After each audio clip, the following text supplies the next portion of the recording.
trashy pulp novels of the world have anything to offer? Are bestsellers all they're hyped up to be? The Terrible Book Club explores whether or not you really can judge a book by its cover or its ridiculous synopsis. If you've ever seen a book and thought, ugh, who's reading this? We probably are.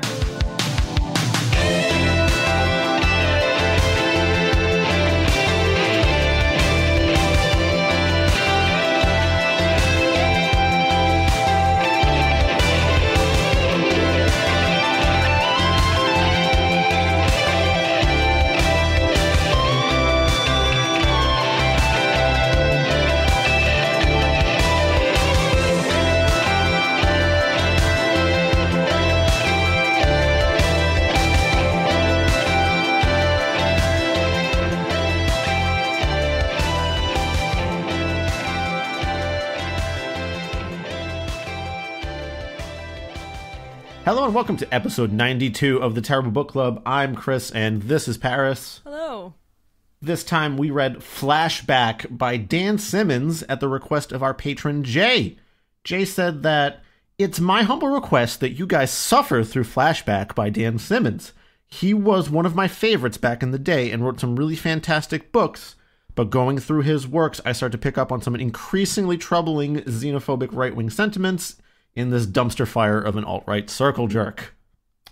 All right, well, that should tell you what you're in for right away, everyone. But Paris, why don't you tell them what we do here?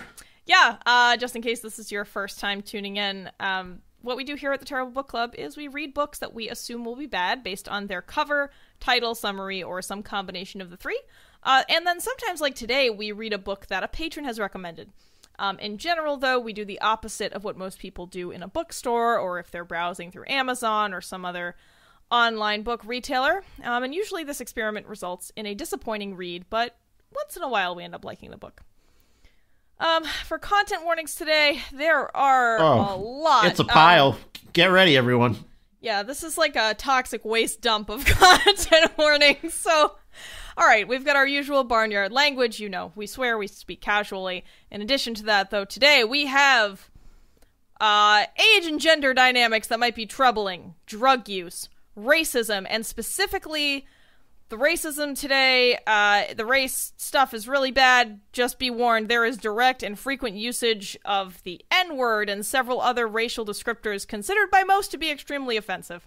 We've got, guess who's back? Hey, welcome back to the party, sexual assault. I wish you wouldn't show up every single fucking time. And we've also got violence and weapons. It's also impossible to discuss this book without also discussing politics, so please be aware of that and skip this one if you're not interested in hearing about anything political. Unfortunately, the way that this world is built, we can't not talk about it, and I know right now hearing political stuff might not be what anyone wants. So, you know, if that's not what you want to hear right now, you can just skip on ahead or skip on backwards to one of our other ones. Wait a couple weeks, there's going to be another terrible book after this. Yeah. Oh, wait, but that one. Yeah, that one's also, never, you know what? Skip a month. Well, no, I would say maybe just go to our back catalog, check out some stuff from then. Right. The printed summary on this book is thus. Reeling from total economic, political, and moral collapse, the United States some 20 years from now is a shadow of its former self. But 85% of the population doesn't care. They're addicted to Flashback, a drug that allows its users to re-experience the best moments of their lives. After former detective Nick Bottom's wife died in a car accident, he began going under the flash to be with her. Now an addict, he's lost his job, he's estranged from his teenage son, and he makes his home in an overcrowded space carved out of an abandoned shopping mall. Nick may be a lost soul, but he's still a good cop. So when a top governmental advisor hires him to look into the 5-year-old murder of his son, his investigation turns up more than he bargained for, and more than his new boss wants him to know. Soon, Nick becomes the one man who can change the course of a nation turning away from tomorrow to live in the past. A provocative novel set in a future that seems eerily possible, Flashback proves that Dan Simmons is one of the most exciting and versatile writers at work today. All right, that's the jacket summary. We've heard of some of our characters here. At this point, you've got main character Nick Bottom. Yes, that's a Midsummer's Night's Dream reference, as this book lets you know many times. Yes. You've got Val, his teenage son that lives in a different city from him. Nick lives in Denver. Val lives in Los Angeles with his grandfather, Leonard, who is Nick's father-in-law, so the father of Nick's dead wife, Dara Foxbottom. Oh, if that's not a porn name, I don't know what is. It pretty much is. I mean, can you feel... You can feel the noir dripping off of this, the sci-fi noir feel over here. So get your synth waves out, everyone. Yeah. You can actually hear Perturbator in the background while you're reading this. Then you've got the Japanese federal advisor that hires Nick to look into the murder of his son. That advisor's name is Hiroshi Nakamura, and his son is Kaigo Nakamura. He is accompanied by his daimyo/lieutenant, Hideki Sato, who is forced to go along with Nick on his investigation of this 7-year-old murder of Kaigo. And it basically leads them off on this, with a list of witnesses like Danny Oz and Delroy Brown. I'm leaving a word out there. Derek Dean and Don Koz Ahmed Nukayev. And then there's a bunch of other people that get involved in this thing. But that's basically the cast of characters. Yeah, remember when Chris said he just said Delroy Brown and left a word out? That's because Delroy's middle name in this book is the N-word. And we all know what that is, so I'm not going to say it. Yeah, we're not going to be saying the many slurs that pop up in this book, but you have to know that they're here. Yeah. And I know it's Can I also say, just before we move on, that's not the only black character with that word in their name. Oh yeah, you're right. There's another one at some point in the book. Unrelated, and not like part of some weird family. Yeah. It's needless. Yeah. Well, we'll get into that in a bit. But I thought because there is just so much to unpack in this book between the world building, the language, and just the main story, I thought it would be helpful if we gave you a very basic, bare-bones summary of all the things that happen so that you at least have some awareness of what we're talking about, because we are going to get in the weeds here. Yep. There's just too much to discuss. This is a big old meaty book. Patrons like to send us those big old books. Oh, man, yeah. So thanks, Jay, for sending us this book that was literally quite meaty. It was a 550-page, hardcover, extra big size. I don't know what size that is. Bigger than mass market paperback. And it also just has a lot of things we need to discuss. So this is kind of the base summary. All right. In Flashback, it's somewhere between the year 2029 and 2039, I think. Somewhere it's very vague about it, honestly. Yeah, so the book was written in was it published in 2009 or 2011? 2011, okay. So the book was published in 2011, and it says, shit, did I fuck that up? It says 20 years from now? Oh, shit, okay, so I'm sorry. So somewhere between 2031 and 2039. Yeah. That's where we are. They never give an exact year. They give you some context clues just so you know it's in the 2030s. So right now, in the present time, it's 2020. So we're talking 11 to 18 years in the future from something like that. Okay, so in this future, America is a disjointed place where several states have seceded, including Texas, of course, because motherfucking Texas always got to secede. The government is sort of beholden to this global caliphate. So in this alternate reality, I'm guessing that ISIS kind of grew in power and took over. They explain that the global caliphate now controls the Middle East, Europe, Canada. Racism is at an all-time high after the country was plunged into chaos with the expansion of social welfare programs. So in the book, many times we are told that Medicare and Social Security, because they were expanded, the country collapsed. And again, we're just describing the world as it exists in the book. We are not going to comment on anything right now. A little later we will. The country exists in a hyper-violent state. So, for example, teachers carry guns to school, gangs are everywhere. Bandits on the highways. It's not guaranteed you're going to survive if you travel from one city to another. Yeah, parts of roads are just totally gone and people just fall off them and die all the time. It's really bad. Disgraced detective noir number 3456, Nick Bottom, he has abandoned his teenage son Val with his father-in-law Leonard, so his wife, his dead wife Dara's father. Dara died in a car accident with her boss several years prior. Both Nick and his son Val are addicted to Flashback, the drug that allows you to relive your memories. Val is actually in a Flash gang, and Flash gangs are these things where a bunch of teenagers band together, they do a horrible violent crime, and then they take Flash so they can continue to relive that crime over and over again and get off on it. Or Nick, whatever you're looking to relive, but a lot of Flash gangs specifically are out to do that sort of thing. Yeah. Nick is hired by Hiroshi Nakamura to solve his son Keigo's murder from several years prior.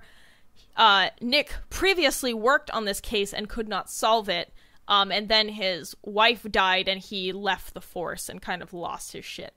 Again, like every disgraced detective noir story ever. Sure. So he is then unwillingly paired with Hideki Sato at Nakamura's request. He checks, they go, in their investigation, they go and check out the crime scene, which is like this virtual reality version of the crime scene. They go to the scene, but overlay through like augmented reality or VR goggles, the night of, through all these security cam feeds that they had. Yeah. Meanwhile, while Nick is like investigating witnesses with Sato about the Keigo murder, Val gets into some shit with his Flash gang, and then he and Leonard kind of launch their own Escape from LA franchise with some truckers. They pay the leader of another movement to kind of get them out safely. Eventually, okay, and these are spoilers for the end. I don't think anyone really cares. Yeah, we just yada-yada'd over most of the book here. We did, but we're just trying to give you some basic construct. So eventually, Nick ends up figuring out that his wife Dara was also investigating the Keigo murder at the same time he was, because she worked for the district attorney's office, but obviously for confidentiality reasons she couldn't share what she was working on with her own husband, and couldn't tell him that she was also working on the same case he was working on, so that's kind of ridiculous. And she turns out her and her boss were actually murdered due to their involvement in investigating the murder of Keigo. Turns out Keigo was actually killed by Sato, along with Sato's own daughter, who was Keigo's girlfriend. Also that Sato could prove that he could be the ultimate shogun of Japan. Hold on. So Nakamura could prove that he was willing to do anything to become the ultimate shogun. Oh, you're right. Wait. No, wait. Yes, that's definitely... I thought it was Sato. No. Sato is Nakamura's lieutenant. Yeah, but he's his own powerful family guy. I thought this was all Sato becoming the ultimate. No, Nakamura tries to have, basically the whole thing is Nakamura brings Nick in to do this investigation just to, so he can record a video at the end of, his ultimate plan being laid out so he can broadcast it to the world and reveal that he is as ruthless as possible as a shogun could be, because he's willing to execute his own son, and secondarily has lieutenants loyal enough to murder their own family for him. Sato, in the end, as you remember, was an undercover investigator for fucking Texas. Oh, he was actually a Texas Ranger. Yes. We're not joking. The Texas Rangers come in as a Deus Ex Machina at the end to save the day. And Sato is a Texas Ranger. And Texas is the promised land, by the way. So they seceded from the U.S., and that's I don't know, it's American heaven on earth now, apparently. Right-wing American heaven on earth. Yes. So... At the end, I need to say this, at the end, they're like, oh yeah, you can get, that your grandpa's heart fixed up if you got the money to pay for it. We do it the good old-fashioned way here in Texas, where you have to pay for your fucking expensive surgeries if you done earned it. So another important distinction or thing to note is that at the end, Nick finds out through Sato that Flashback was actually created by Japan, not by Israel, as is commonly believed or thought to be known. and that Japan is also developing Flash 2, which I call Flash 2 Fuck You Boogaloo, which is the a version of Flash that is so immersive that you have to be put in like a suspended animation tank. No, you don't have to at all. Oh, I thought that was part of the deal. No, you don't have to at all. They can definitely sell it like to just be done once in a while, but the VAT thing at the end is for people that want to be permanently placed under it. Right. Sorry, you're right. So the idea is that it's so powerful that people will want to be in these Flash VATs. I'm coining that TM Flash VAT. Do not steal. So, and then the very end, the penultimate chapter, ends with the book planting the idea in your mind that Nick was actually in a Flash VAT the whole time and on Flash 2. The very end kind of leaves you to decide. But given that the book is littered with very ham-fisted references to A Midsummer Night's Dream, it was all a dream. The end is it was all a dream. Yeah, that makes me kind of try to rethink some of how this is presented, maybe, as I'm probably giving the author too much credit on this. Yes, you are. Maybe you could take that thing as like Chris, don't. No. We finished. Okay, so that's we're gonna chill for a second. Yeah. So that's everyone take that in first. Those are all the main plot points. Obviously there's a lot of stuff like Chris said that we yada yada over, but we just want you to understand the basic skeleton of the story. Let's all take a breath. Let's let's find your seatbelt, click that in, get comfortable, and all right, so Chris, would we like to start with language and writing? Sure. All right. So this is the language and writing section of our discussion. We're going to have 3 distinct sections because there's too much shit to talk about today. So first up, the choice to italicize some things and not others. I mean, you have your common thoughts are italicized, journal entries are italicized. Other languages that are being spoken that aren't English are italicized, but also sometimes accented versions of English are also italicized. Yeah, so I was thinking just from a technical perspective, like if you're going to choose to italicize a part of your work, I would just rather it be consistent. So for example, if you're going to italicize all of the internal dialogue, that's fine, but having internal dialogue, foreign language, diary entries, and then other random shit italicized, it's just kind of weird. I just wish there was another method to differentiate those. But the real thing here is that italicizing the foreign language here, it definitely creates this sense of like othering and exoticism. I realized that my notes said eroticism. Exoticism is what I meant. And especially there's actually not too much eroticism in this. Yeah, it's pretty light, except for the one thing. So you have this, it really, again, the italicization of languages that are not English, it really creates this sense of othering and exoticism, especially when it's paired with such obvious racist words, such as the N-word and other words disparaging words to describe native folks, Japanese folks, and others. It's also written by a white American man.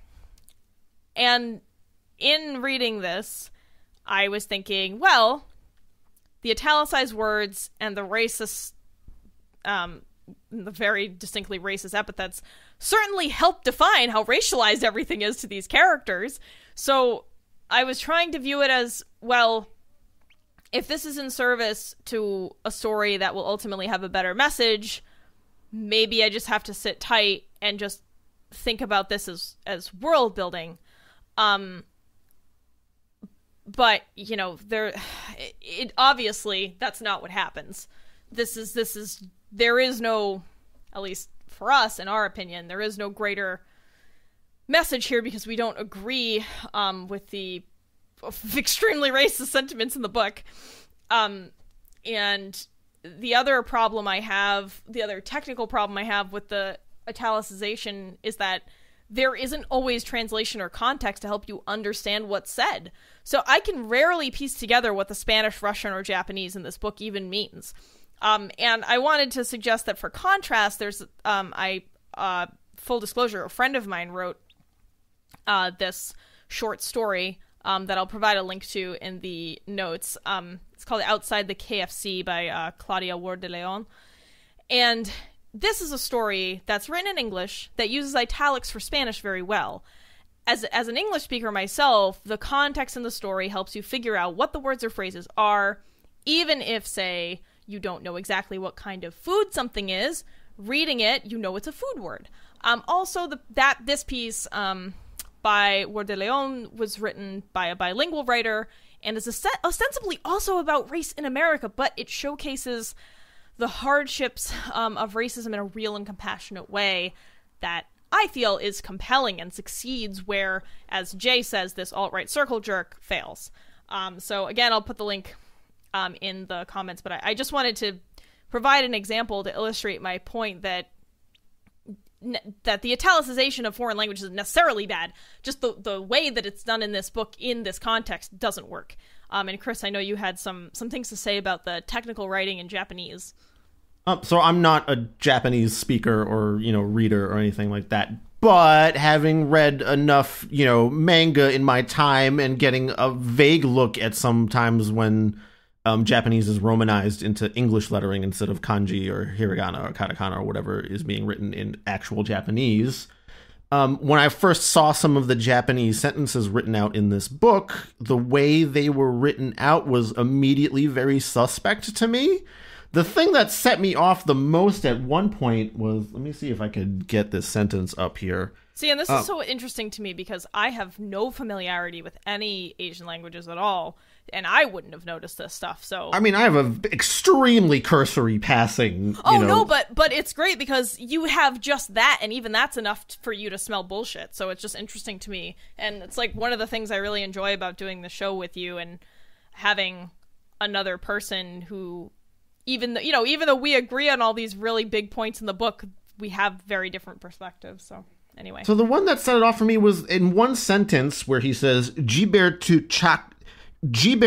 chakujikan, which I'm not a Japanese speaker, as you can hear. Yeah. But it doesn't even sound like real Japanese syllables to me because the letter T there appears on its own, and that would never happen in Japanese. I know that for a fact that you would never just have one consonant hanging out on its own like that. Well, and I mean, Chris, you've been to Japan and you know people who are fluent in Japanese. So I went to one of my friends who lives in Japan currently. She moved over there a while ago and has read romanizations of Japanese here or there as well as like regular Japanese. I showed her these sentences and I was like, do you understand what's happening here? Does this strike you as weird as it did? And she actually had trouble understanding at all what was attempting to be communicated, period. End of story, because of how when you break up syllables like this in Japanese. Another thing that I picked out that she agreed with was there's a line where someone says, "Hai, junbi ga dekite bosu nu id shimasu." And shi and masu are two separate words, when I know for a fact that I've seen shimasu as one suffix to end a word before. And if you take shi away from something, that kind of ruins the context of it depending on what it's connected to. So she could vaguely get the idea, and there was one line where she assumed they were saying, "Are you done with the barbarian?" which did make sense for that scene, I would say. But the way that Dan Simmons was romanizing Japanese made no sense to someone who is somewhat fluent or pretty fluent in Japanese, I would say, and has dealt with these things before. And I also, even though I don't speak Russian, I swear to God, something struck me as weird about the Russian too. The only thing, again, I'm trying to give this guy too much credit, is maybe it's a future language thing where some things got changed in the last 11 years, which doesn't, as much as they changed in the Japanese here, it should not have changed that much. Yeah, language doesn't change that quickly. It certainly changes over time drastically, but it takes much longer than a decade. And the other thing I wanted to know is, maybe this isn't a Dan Simmons problem. Maybe this is a editor-publisher problem. Like, maybe he was like, oh, I want it to say this in Japanese, and then whoever they hired to do it at the publishing house just fucked it up. I mean, I don't want to place... Yeah, we have enough other blame to place on Dan Simmons today. Sure. But it's just indicative of the sort of blasé treatment of a lot of other cultures in this book. Because, boy, is there not really any deep research into any cultures besides, like, surface-level understanding of certain things, which we would also get into. I've never read a book where the main character, like, all of the characters you're supposed to care about are so deeply racist. It was really everything in tough. This book is in a racial context. Yeah, it was really tough to read at first. I couldn't believe that this was such a mass marketed book for kind of everyday reading. I was really surprised that this wasn't more of a niche alt-right conservative thing. It's very strange because this was published by what? Hatchet Book Group. Oh, I thought it was someone else. But Hatchet's still a big publisher. So, yeah, it really threw me for a loop. And at first I was like, well, Paris, are you just being too sensitive? You know, maybe they're just really trying to invest you in this world, and there's going to be like an arc, you know, where the character changes, and this is really just necessary world setting. But it isn't. Again, I mentioned this a little bit earlier. And to illustrate just how unabashed it is. I mean, Chris, I don't know that you'd feel comfortable reading an example, but there's a few passages where Nick is talking to Sato, and the book really reinforces how Nick perceives Sato's accent.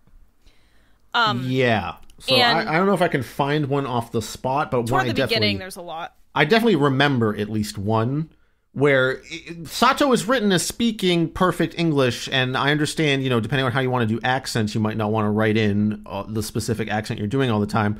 But every so often, after a line from Sato, there'll be an italicization, basically, of him mixing an R and an L. One example is he says easily in a sentence, and after he says that, after the quote mark, there's an italicized easery in there.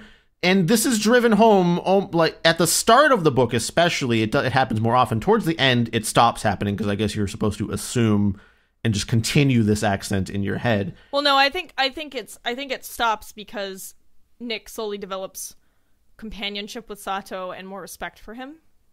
True, but he still has racist meltdowns towards the end of the book. Totally. There's very little development of his character, but sorry, continue. And I don't really have much more to add besides that one example there, but it happens very frequently up front to really remind you that Sato has this accent where he messes up some English words in this specific way that is sort of, you know, commonly used as a way to give Japanese characters an accent in works of fiction. And with the purpose of demeaning them, yes. I think. So, again, this book really made me grapple with, you know, the question of when, if ever, is it acceptable to have these really, really racist sentiments so baked into a book. And this is something we're going to come back to. I think we can hold off on really getting into that right now, because that's going to come later when we talk about the world building. Mm-hmm. For right now, the second point in language and writing, the section I want to talk about, is Shakespeare as a shoehorn for intellectual validity. This person's smart because they memorized a Shakespeare, Paris. Yeah. That's all you have to do. If you want to be like a really smart guy, walk into any social situation and quote some Shakespeare lines. Everyone knows automatically that you're so smart. Like, let's say you're a trucker and you have a formerly liberal professor along for the ride, and he might have like prejudged you as, oh, he's just a hillbilly trucker type. Just quote some Shakespeare at him, and automatically that person will think, oh, I should have given this person more credit for their education because they can quote A Midsummer Night's Dream. Yeah. So Shakespeare, like this whole, A Midsummer Night's Dream is a steady undercurrent in this work for the purposes we explained earlier, where you learn at the end that it's possible that it was all a dream. You know, Nick Bottom, his last name is a character from the play. But yeah, I just think it's a really lazy way to try to make your book and characters in it seem elevated and intellectual, even though, as I'm sure all of you listeners know, Shakespeare is not. No. Shakespeare was never intended to be material for the body. Enlightened. Yeah, Shakespeare, and this kind of like disconnect has happened because of the evolution of language over a few hundred years. Actually, if you want to talk about the evolution of language, sure. I think, yeah, a lot of people just perceive older versions of English as being maybe more heightened and enlightened than they are, because they just can't understand them, and because I think, I don't know, maybe I'm going a little far with this, but I think that the British and their accent is often used to is often equated with things that are fancy and enlightened and better, and that's just weird colonialism shit. But that is deeply ingrained in America. So I don't know, maybe maybe in some ways this is a realistic depiction of what would happen in 11 to 15 years if the country totally collapsed and no one was able to read anymore. But no, there's still professors of literature from the former world. It's not that far detached, and even they're quoting Shakespeare at each other. Like, that's the top tier of intellectualism. When there's so many other...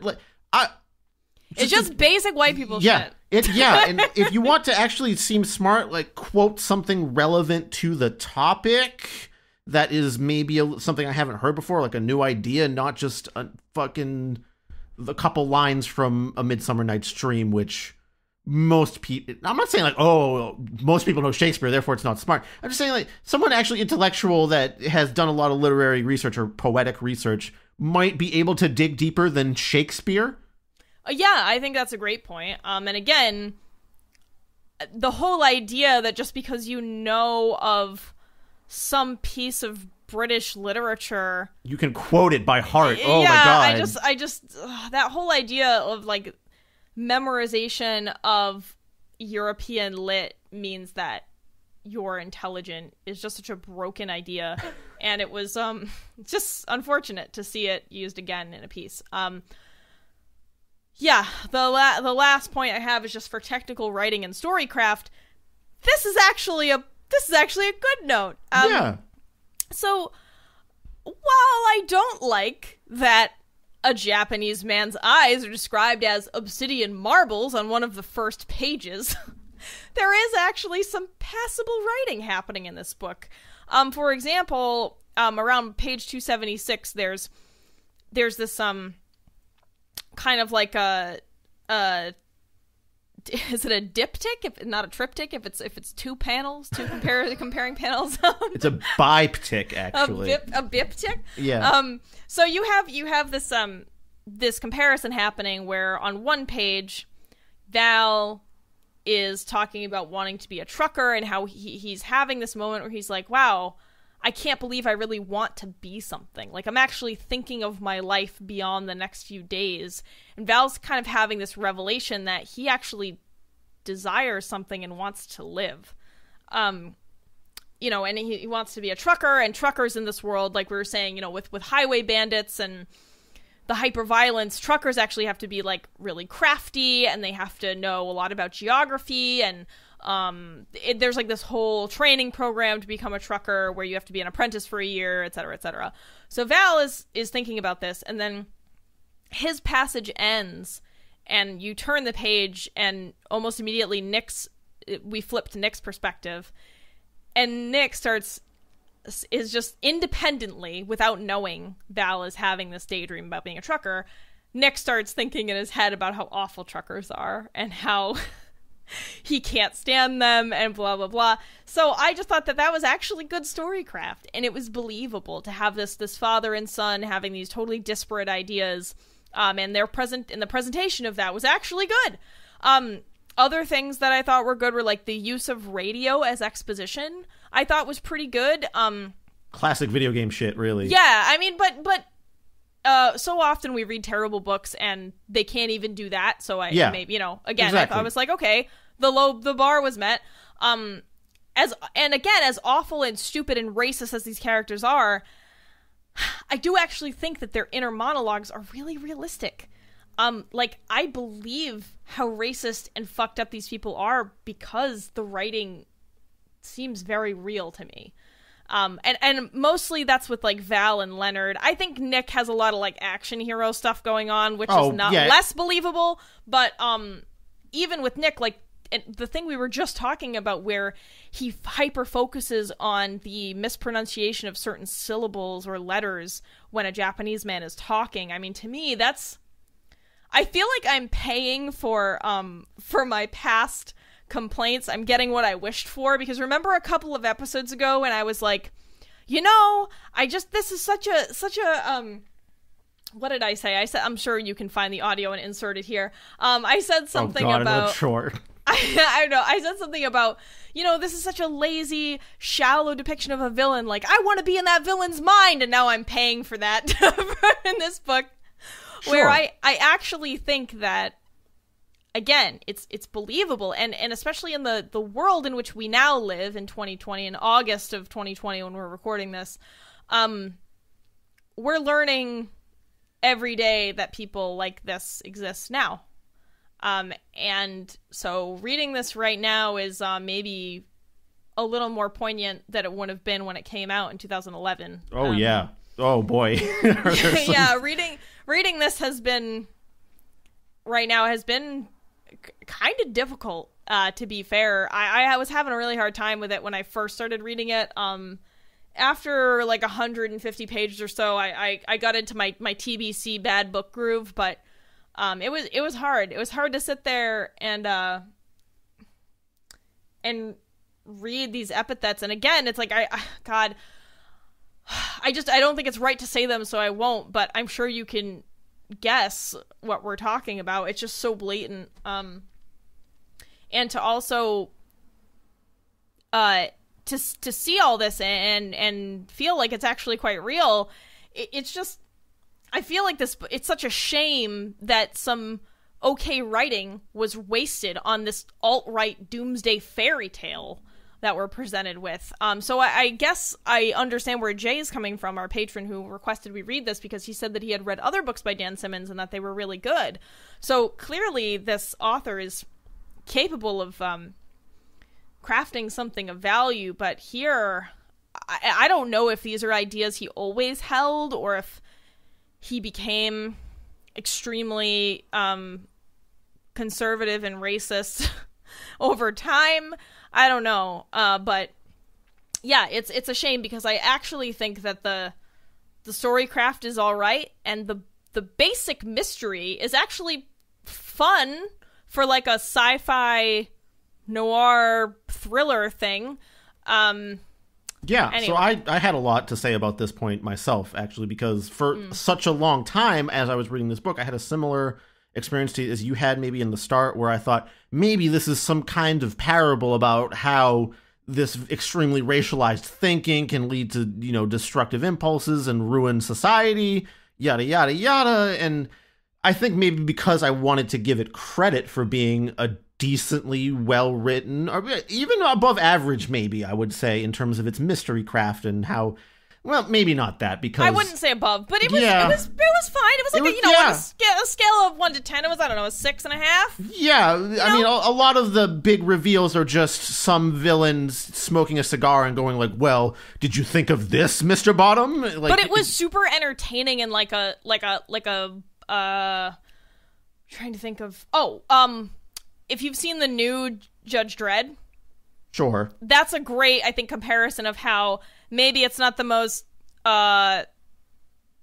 intellectual new idea, but it was engaging. Sometimes maybe you want a dystopian cyberpunk run-of-the-mill mystery just to, you know, escape from the world a little bit, which certainly this one didn't do at the time. And just the way everything in the end comes together lets you know that that's not what was... That point was about, oh, there's going to be some kind of parable about how this kind of thinking leads to dangerous outcomes. Not at all what he set up at the end. So I had fun reading a lot of the Nick chapters when we didn't have, the extremely racist drizzle of world building dipped all over this donut, essentially. Well, yeah, well, all right. So it was like a perfectly fine donut dipped in dog shit and blood. Oh my god, that's a good one, Chris. Yeah, so what do we want to do? Do we want to jump to world building, or do we want to talk about the main storyline and the characters? I would say going to world building makes the most sense now, because that's section just 2. This is the problem. There's a lot of parts about it that are good and cool, but then the rest of it is just suffused in racialized thinking. Yeah, so for example, something I really liked about the world building was Flashback, the drug, the titular drug. I was like, this is a really plausible drug to me, like something you take that'll allow you to relive memories. To me, in 2020, that seems like something that could totally exist, in the near future. And the fact not the way that Flashback works in here to like guarantee you like memory re-entry. No, it's a little different, because they do describe it as kind of floating above your memory and also feeling the same exact things you felt then. It's a little detached, but to me it just seems like something that could be real in the next, I don't know, few decades or something. All right. It doesn't seem totally outlandish, because I feel like in so many, in a lot of books where there's some fantasy drug, it's so hard to comprehend how something like that could exist. Whereas this, I feel like, I don't know, it probably could.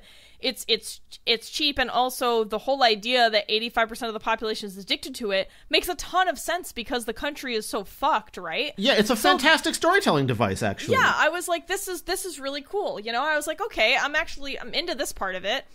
And when I was first reading it, it starts off, like we were saying, sort of like a predictable but still fun future noir story that maybe might be cool as like an anime, or like I said, as made in the style of that new Judge Dredd film. If you haven't seen it, you should see it. It's really good. Lena Headey is the main villain in it. If that tips your hand. Yeah, it's a little bit Ghost in the Shell crossed with the Turner Diaries. Hang on.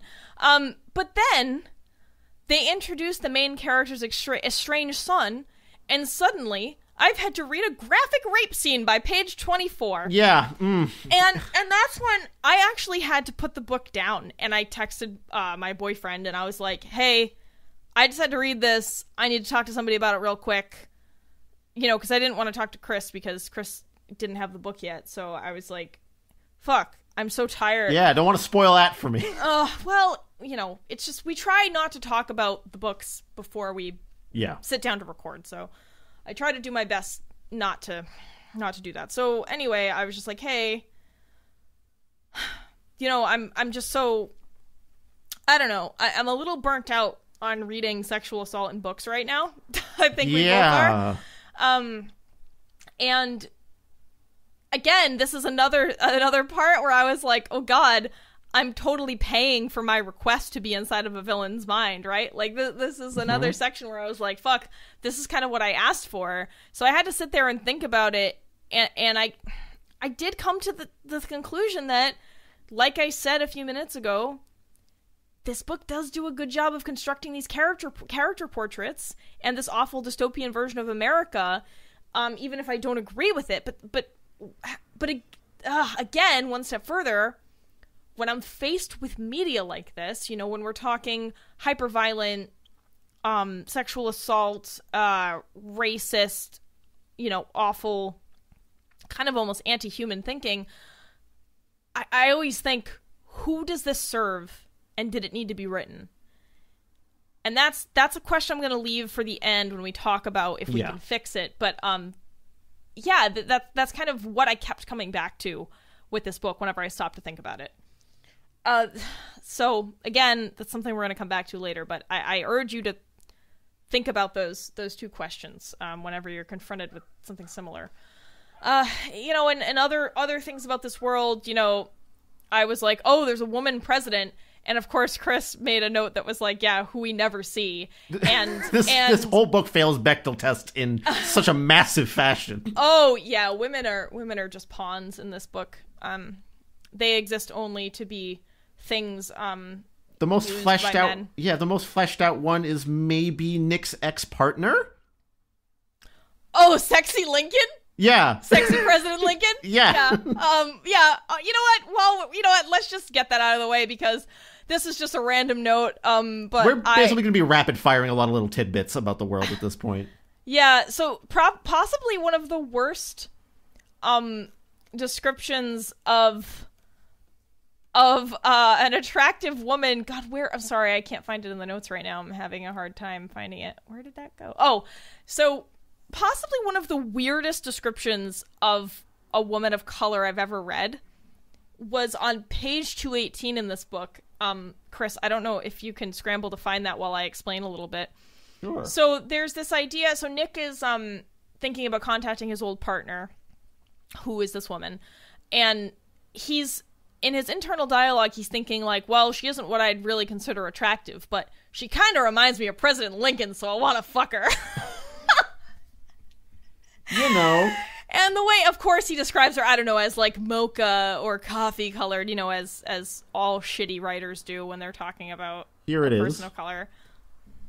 Although Nick had never once come on to KT Lincoln, he'd always seen her as an attractive woman despite her size, rugged features, and short, wild hair. Nick had once told Dara that he was able to imagine KT being descended from Abraham Lincoln if the former president had mated with a beautiful black woman with KT's cafe au lait complexion and chicory bitter personality.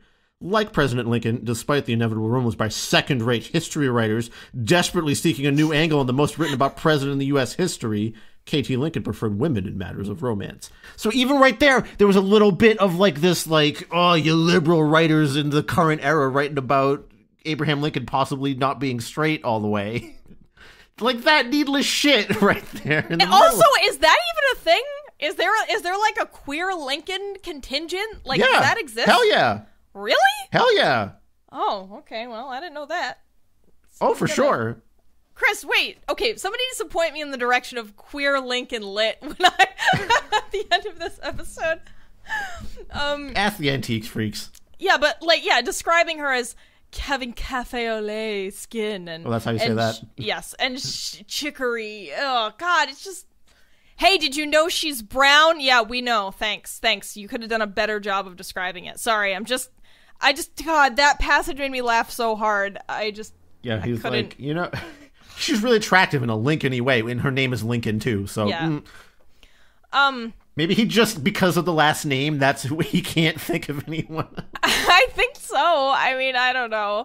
Anyway, glad we got that out of the way. Back to world building.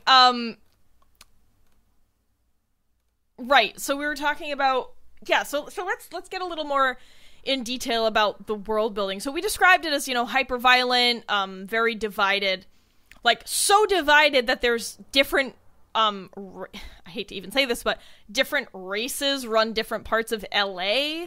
Like, there's a whole section of LA run by the Reconquista movement, which I think we're told that the leader is Mexican, is that correct? Yeah.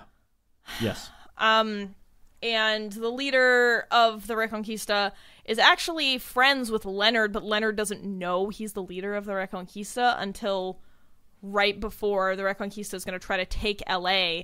And he's like, we've had some good times playing chess, white guy. You know what? If you give me a ton of money, I'll let you and your kid leave. Before the city is razed to the ground in a race war. I heard your son or your grandson there was perhaps involved in the rape. We didn't talk about that. Yeah, so that graphic rape scene that appears up front is Val's Flash Gang essentially assaulting a young Mexican woman who is they even describe her as neurodivergent, let's say. Yeah, think of the most common and shittiest way to say that, and they say that. And so Yeah, so you know, we find Leonard's friend gets wind of this, and he's like, Leonard, I don't think Val's that type of kid, and Val indeed is not. He does not participate. He just keeps watch, which somehow is painted as less bad. But anyway. He's still turned on by what's going on. But we'll talk about. Yeah, there's a question of Val's queerness that we'll talk about in sure. And so anyway, this particular Reconquista asks Leonard, hey, do you want to get you and your grandson out of the city? Now would be a great time to do it. And they do indeed take him up on his offer. Yeah. So yeah, it's at the point where there's, again, different groups controlling different areas, and this whole thing with the global caliphate is kind of amorphous, and I don't totally get it. It's sort of so. You see Paris. Well, there's the global caliphate, but also Japan. I don't know. Well, you see, because Obama disarmed us of our nuclear weapons, when the caliphate got hold of nuclear weapons and destroyed Israel, the rest of the world's nations just bowed to them unquestioningly because they were worried about what the caliphate would do. Yeah. I figure if you're detonating a whole country, you'd probably get some reciprocal action at some point, but no, it just seems like everyone gave up because they didn't have enough nukes to counter the caliphate. It was because you see Obama was lenient on Iran. It literally, this is the reason, is like Obama was lenient on Iran, Muslims got nukes. Oh no, everything is run by the caliphate. It's pure Fox News talking point. Oh yeah, this whole book, you would think that this whole book was cobbled together from scraps of Fox News talking points on the newsroom floor.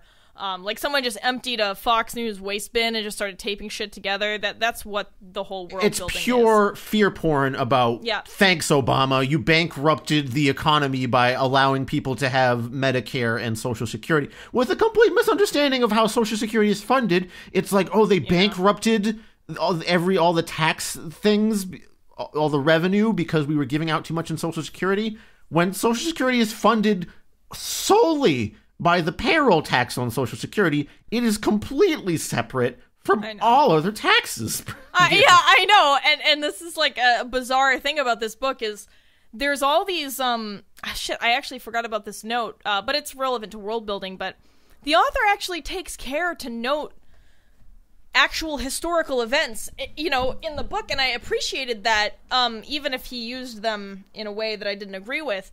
But then, he gets things like that wrong, like basic shit about how our government is funded.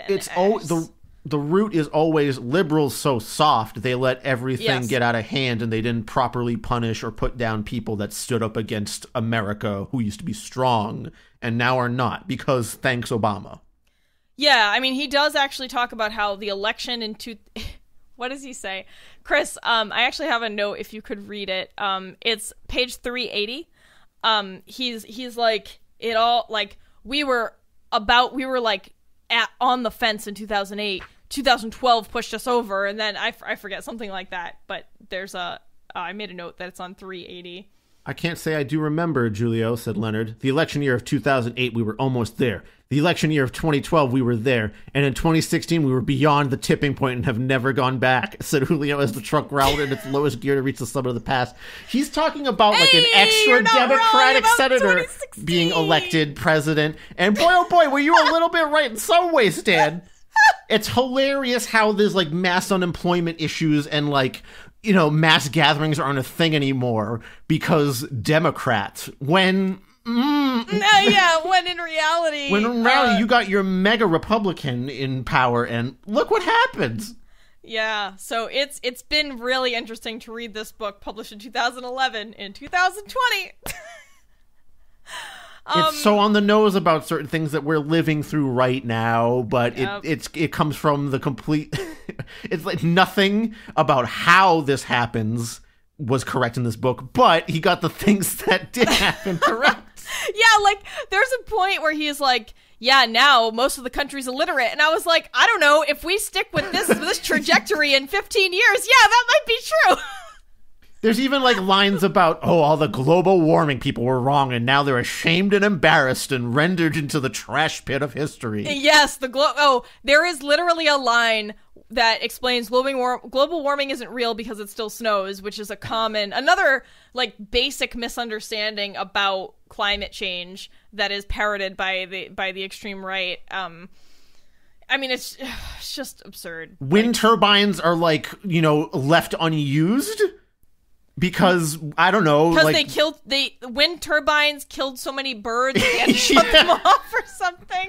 It was like there was a line about like all the bird corpses at the base of the wind turbines, and that was the point where I was really like, you motherfucker, you're really just pulling every last bit of Fox News talking point about fucking anything. Yeah, and like the crazy thing about the whole like bird deaths due to wind turbines, it's just again one of those things that people gravely misunderstand. Like, do wind turbines kill some birds? Yeah. Do a bunch of other things kill way more birds? Yeah. Like, birds fly into things and die at a much higher, like, they fly into radio and cell phone towers and buildings at a much higher rate than they fly through wind turbines. So it's just shit like that. I mean, there's more every things last bit of Fox News juice is squeezed out into this story. God, I couldn't. The most rotten apple. The world building, it was so eerie to me how Trumpy this book was before the modern Trump era, right? Well, yeah, it's because Trump isn't he's just a symptom, and as clearly demonstrated. I know. And that's what I was saying. I was like, I know that Trump didn't appear from a vacuum, but it's fucking gnarly to consider that all of these ideas were fed to him by, Fox and other absurd pundits, which culminated in what we have today. Because this book even has a weird reverence for Putin. Yeah.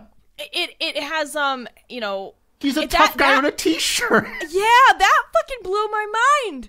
Now I'm wondering, I'm like, at first I was like, did Trump read this book? And then I was like, LOL, Trump doesn't read books that are this long. This is 550 pages. There's a really cool idea about, like, GIF t-shirts, animated hollow t-shirts. Oh, yeah. Sorry, speaking of world building, this is another point of the world building that's good. Yeah, Chris, talk about the t-shirts.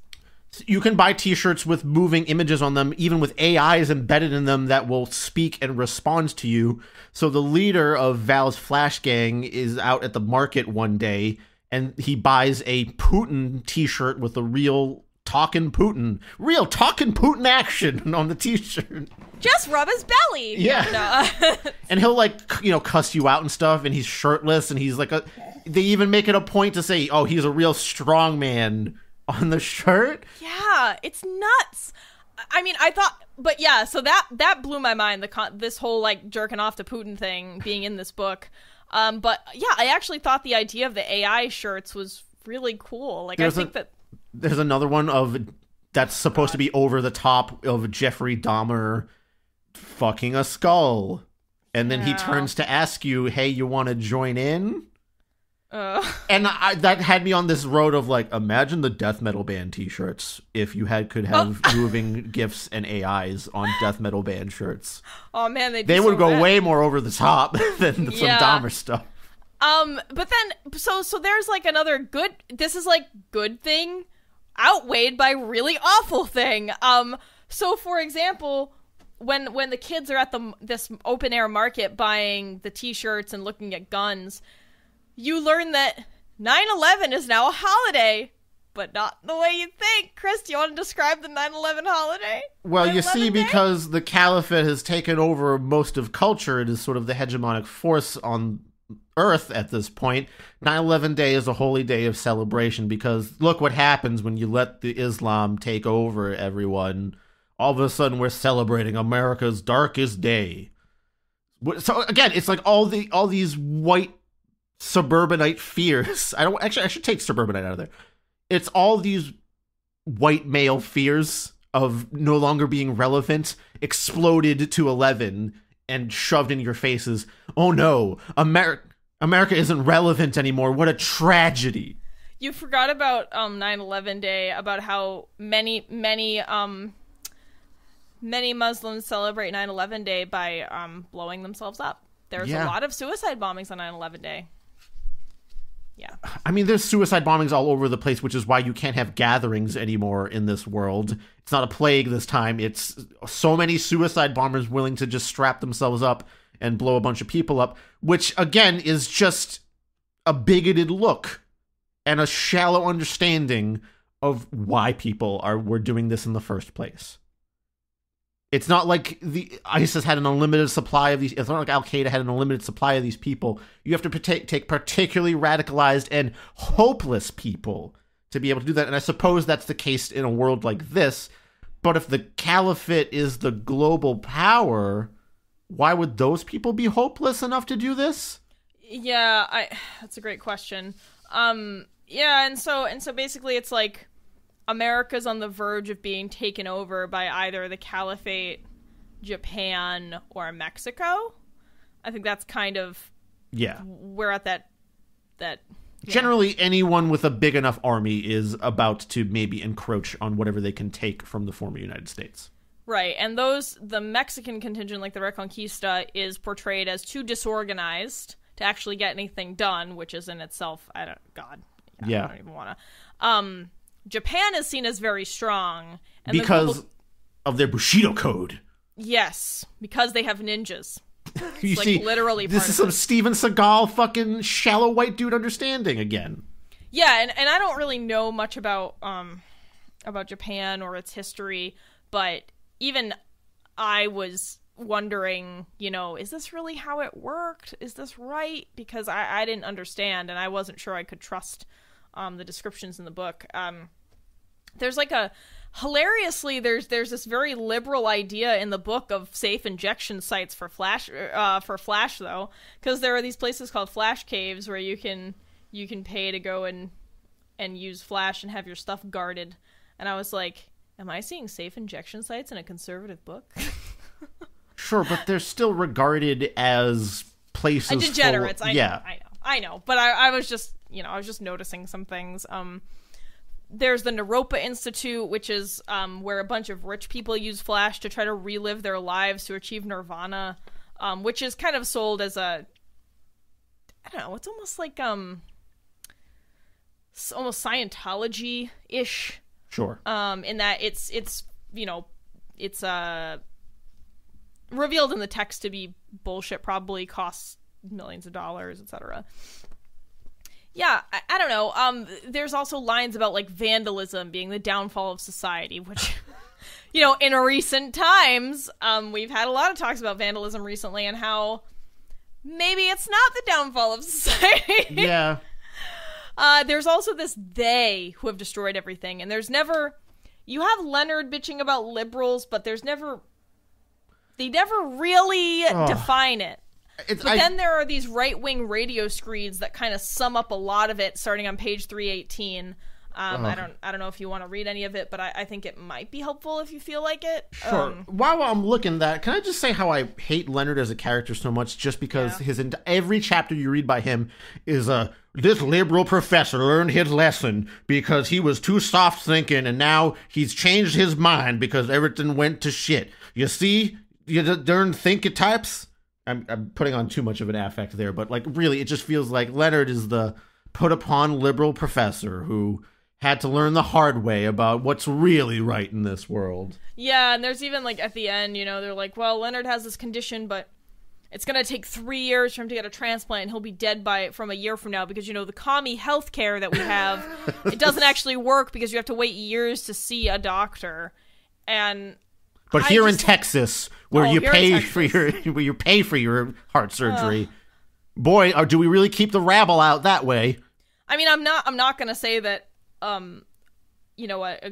single payer system won't have wait times, but they obviously are way exaggerated in this. And there are plenty of countries in the world that have single payer, i.e. government healthcare, where that is not the case. Looking at you, Iceland. Mm-hmm. Looking at you, Norway. It's anyway. I have that radio portion here, and I want to actually give a preceding paragraph, which almost gave me some of that hope back again about this being some kind of parable about alt-right thinking. Val half dozed to the sing-song revival preacher-sounding right-wing polemics being shouted out by the all-night talk jockeys, interrupted only by weird call-in programs where the people calling in were crazier and more right-wing than the radio announcers. No, we weren't always like this, friends. 30 years ago, 25 years ago even, we were still a great nation, a united nation, 50 full states, 50 stars on the flag.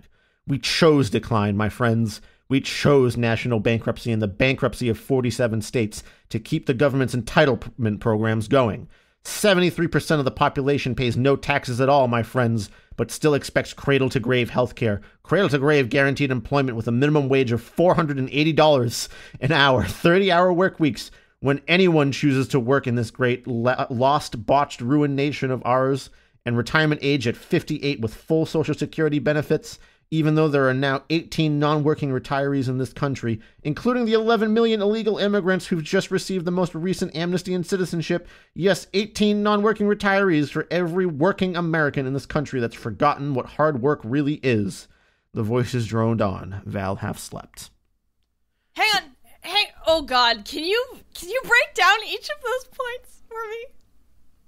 What do you mean break them down? Oh my God, like each of them. Okay, so how much money do I get a month? How much? The minimum wage was $480 an hour. Now there's like new bucks and old bucks in this book, where old bucks are worth. It's like $200 old dollars is worth something like $250,000 new dollars. Yeah, so $480 new dollars an hour actually isn't as much as it sounds. Yeah.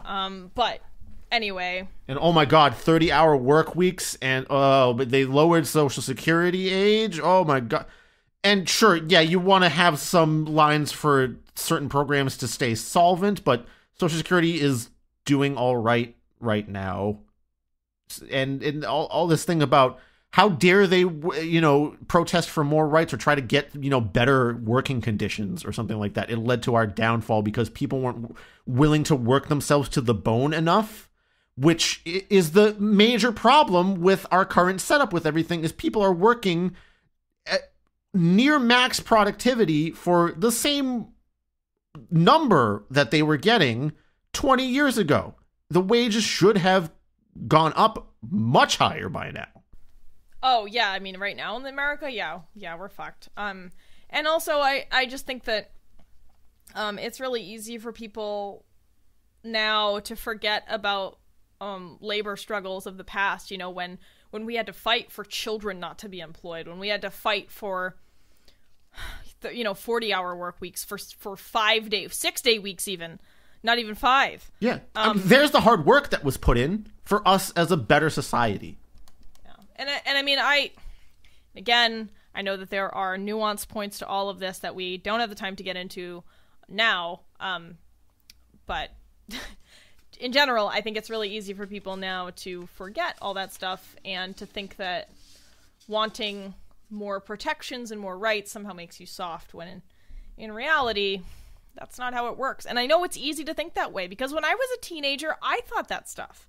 I didn't understand that you shouldn't have to kill yourself working to succeed, because it's a promise that's made to you in our society, right? If you work hard, you can get far, and you can succeed, which there is mild merit. It's not completely untrue, but at the same time, there are so many confounding factors that it's not that simple. It's not a linear thing. No, not at all. Not everybody starts at the same point on the line graph, right? Like that's the other thing. And I think it's anyway, I don't mean to get too kind of into the details about this, but maybe we should move on to further world building stuff. Oh right. In this book, the Jews seem to be the good minority. Yeah. Boy oh boy. I'm sorry I didn't even say that sentence, but that sums it up. They talk about the second Holocaust when the global caliphate blew up Israel and how another 6 million Jews died. And it definitely seems like they're not super favorable to Jewish people, but then by the end you find out that Leonard was Jewish on his mom was Jewish, so Leonard's a little Jewish, and by the end it's he's embracing his Judaism or whatever. And there's, oh man, Chris, we both harped on this line that said that was it saying that the global caliphate was practicing intolerance? Yes, absolutely. Yeah, it said the global caliphate was practicing intolerance neither Christianity nor Judaism had practiced for 600 years. Fucking what? Fuck you! Fuck you! Are you kidding me? I don't really know anything about... I think he's stopping at the Crusades or something, and assuming that from the Crusades onward, everything was chill with Christianity. No! And again, I don't know anything about Judaism, but I certainly don't... I don't know anything about it being quite as intolerant as Christianity. You could look at some Orthodox sects in their sort of treatment of women, which is one thing to think about here, but... Yeah. But I think Christianity is just kind a of fucking laughable sentence to put in here. I mean, even if you are yourself Christian, I'm sure that you can recognize some really bad things that other people claiming to be Christian have done in the very recent past. Mm-hmm. Like yesterday. Mm-hmm. Not 600 years ago. I think it's really it's kind of... Oh, that's a book crime right there. That's a book crime. It's just such a I don't just so blatantly false. It was everything is so suffused in this way of thought that I kept thinking, like, it's just so over the top. There has to be some sort of maybe lesson at the end of how this line of thinking ends, but it's totally not that. I don't know if you want to get into the particular ending right now, but... Well, no, we're gonna talk about the story and the characters in the next section, but that's right. So remember I was saying that the U.S. was kind of at a tipping point where it was about to be taken over by someone else. We discover through the story that there's a witness that Nick goes to interview who's this really powerful, I don't know, drug czar, warlord guy called Nukayev, and he discovers that there's this big plan going on where Nukayev is going to sell the Southwest out from under both the U.S. and the Reconquista on behalf of the new shogun to the global caliphate. Did you follow that? Yeah. So Nukayev is basically taking control of the Southwest of the U.S. and, you know, from under their noses, from under the U.S. noses, and from the Reconquista, because they're too disorganized. And he is going to take it on behalf of the new shogun of Japan and sell it to the global caliphate. You see, because they're already used to being in the desert, Paris. So that's how they're going to settle the U.S. and colonize it. Oh, how the turns have tabled. I couldn't believe that when he was like, why the Southwest? Oh, that's right. It's the desert. Fuck you. Fuck right off. I know. It's again, everything is so shallow in terms of how deep it wants to go on thinking through the motivations of certain cultures. Yeah. The caliphate itself is literally a barbarous, murderous horde. Oh, Chris, we didn't talk about another part of the world building where Al Jazeera is touted as an evil news channel, yeah. Which is also something I remember from like weekly beheadings or something. Yeah, no, daily. So there's a whole channel that Al Jazeera runs, and again, Al Jazeera is just a fucking news organization. I think I took particular offense to this because I've been like reading, and Al Jazeera is like one of my news sources, so I have a policy where, like, I don't read one type of news or one news organization. I have, like, CNN, Al Jazeera, Fox to get the crazy angle, just because, yeah, I think it's, you know, the Washington Post. You have, like, you need an assortment. You should never you need a diet of many sources. Yeah, and I mean, as much as I don't want to give any credence to Fox or like Breitbart or anything, I think it is useful to see that stuff so that you understand what the fuck else is going on outside of your little bubble. Mm-hmm. Anyway, I actually like Al Jazeera, so I was like, oh yeah, of course you're like, oh, the one that like sounds daily boring. Beheadings is like it's a big quota there, guys. Oh yeah, how many? Yeah, where are they getting all these people to behead? So, and stoned. In the book, yeah, beheadings and every stonings. Night. Yeah.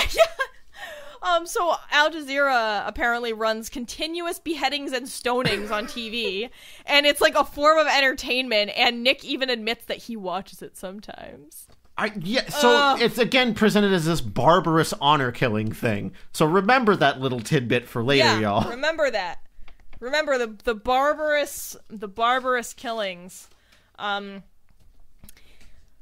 trying to remember other little things about this society. Oh, can you explain to me why trains are not defensible or buses aren't? What the fuck was that point? Buses aren't a thing anymore because you can suicide bomb them really easily, but not trains. Except that doesn't make any sense. I guess if you're assuming that trains have an airport-style check-in now?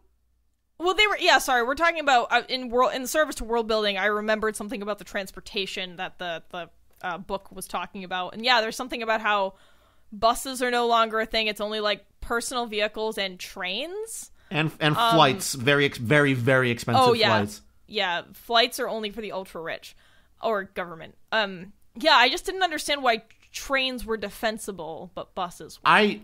It's not given to you at all, but I have to assume that there's some kind of airport-style check-in for that, which you could also do for buses. Yeah, so that made no sense to me. Yeah, there's no reason you can't also do it for buses.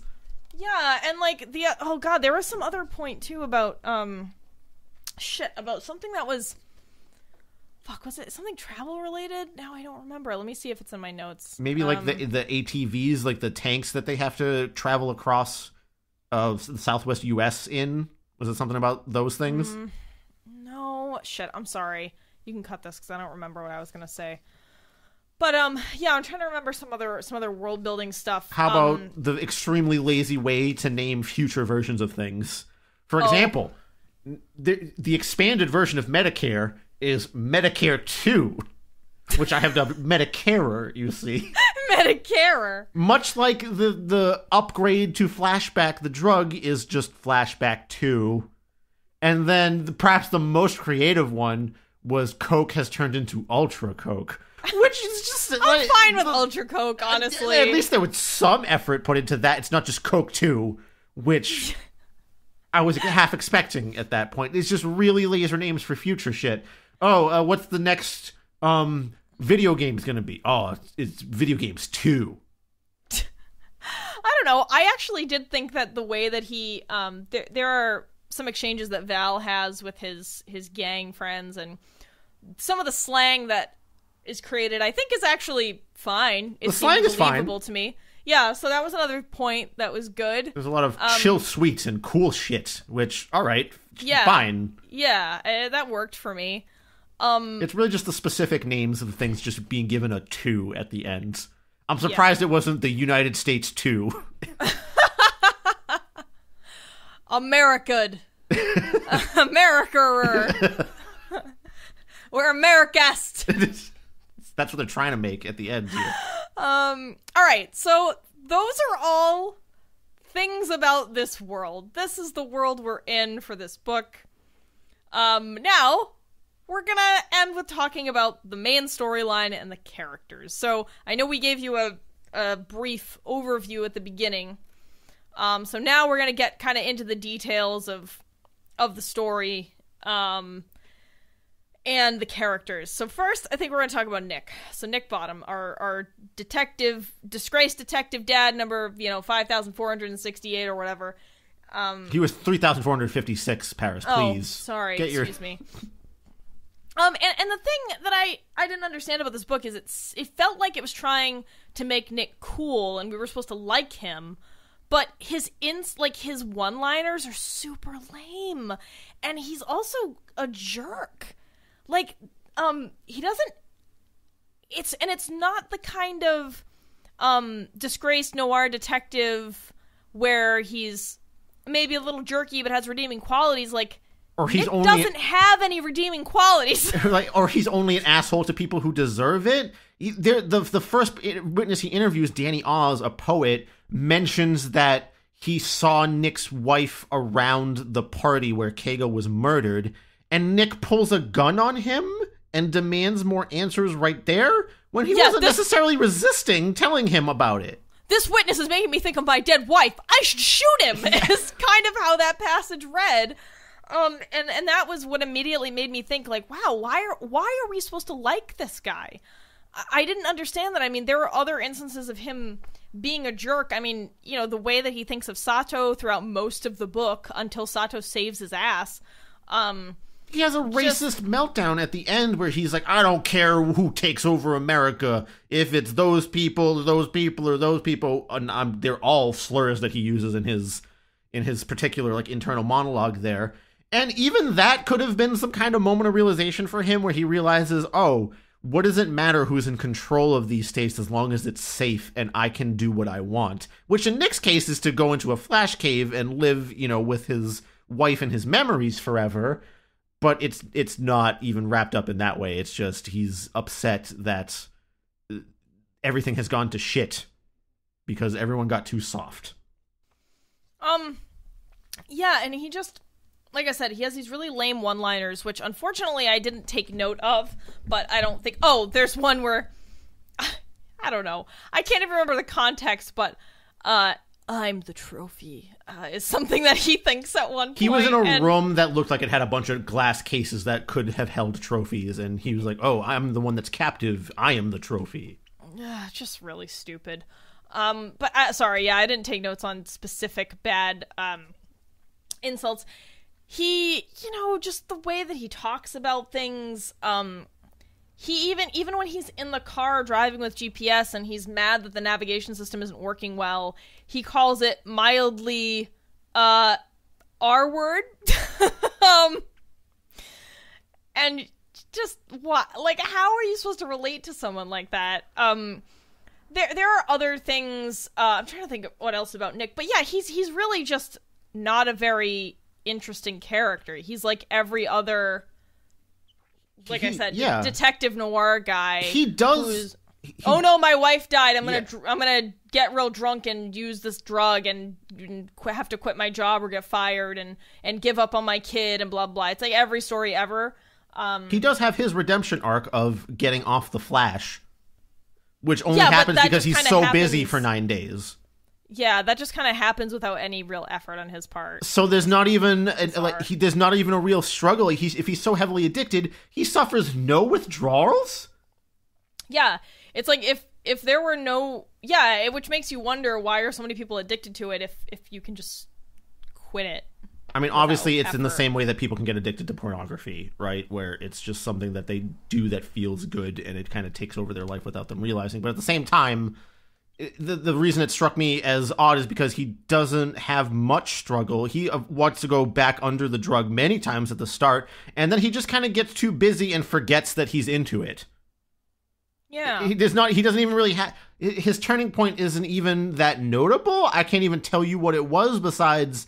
He just had so much shit to do that he didn't have access to it, and therefore he doesn't need it anymore at the end when he finally becomes a Texas Ranger, because he has purpose now. Yeah. So that was definitely a misfire, right? Like, that could have been something to make Nick a little more compelling, but then it's not. It's just... the Nick doesn't have to work for it. It's just given to him, which is a problem we've had with many books. Mm-hmm. Another part of Nick's personality that I found really difficult was how he thinks of his wife, Dara. So he's obsessed with his wife, Dara, who is dead, and that's why he uses Flash. I mean, I think anyone can relate to the idea of losing your spouse in a horrific way and being very, very affected by that. So there's a lot of talk about him going back into his memories with Dara and talking about her a lot in the text. And there's a line where there are maybe one or two lines, there aren't many, but he mentions her comparative youth to him and how she's much younger than him. And it seems like their age gap is perhaps longer than a decade, and I don't know why I got that idea. I think it's just about a decade or a little over is how I remember reading it. And that made me kind of wonder because Nick's not old. He's what, in his 40s? Yeah. Tops. And she died 5 or 7 years ago. And right? And they were married before then, so I'm like, fuck.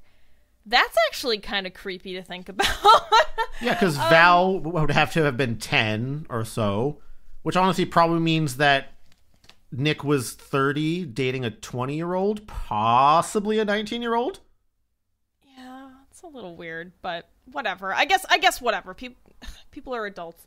But anyway, but like, into that age, you can make your own decisions. Let's not get get that twisted. But I was just thinking of more his hyperfixation on her comparative youth, and what I mean by that is he always calls her kiddo, and then there's one line where he calls her his child bride, and I lost it. I was like, nope. He's trying to make a joke there and be sarcastic, but the kiddo to me is actually worse.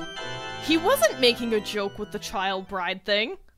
He's like ribbing her. He's like, you're my young child bride. No, I don't think so. I don't think he was even talking to her when he said that. That's how I remember her. I thought that was an inner monologue thing. Oh, well. For me, it's actually the kiddo part that rubbed me worse, I would say, because he just uses that at her all the time. And how do you not feel patronized? I would never want my boyfriend to call me kiddo. Oh, that's so gross. It's so weird. So there's like that weirdness. Again, it's not often in the book, but it happened enough that I was like, I don't like this. And Chris, you brought something up earlier that I actually didn't think about, how there's no women like in any position of...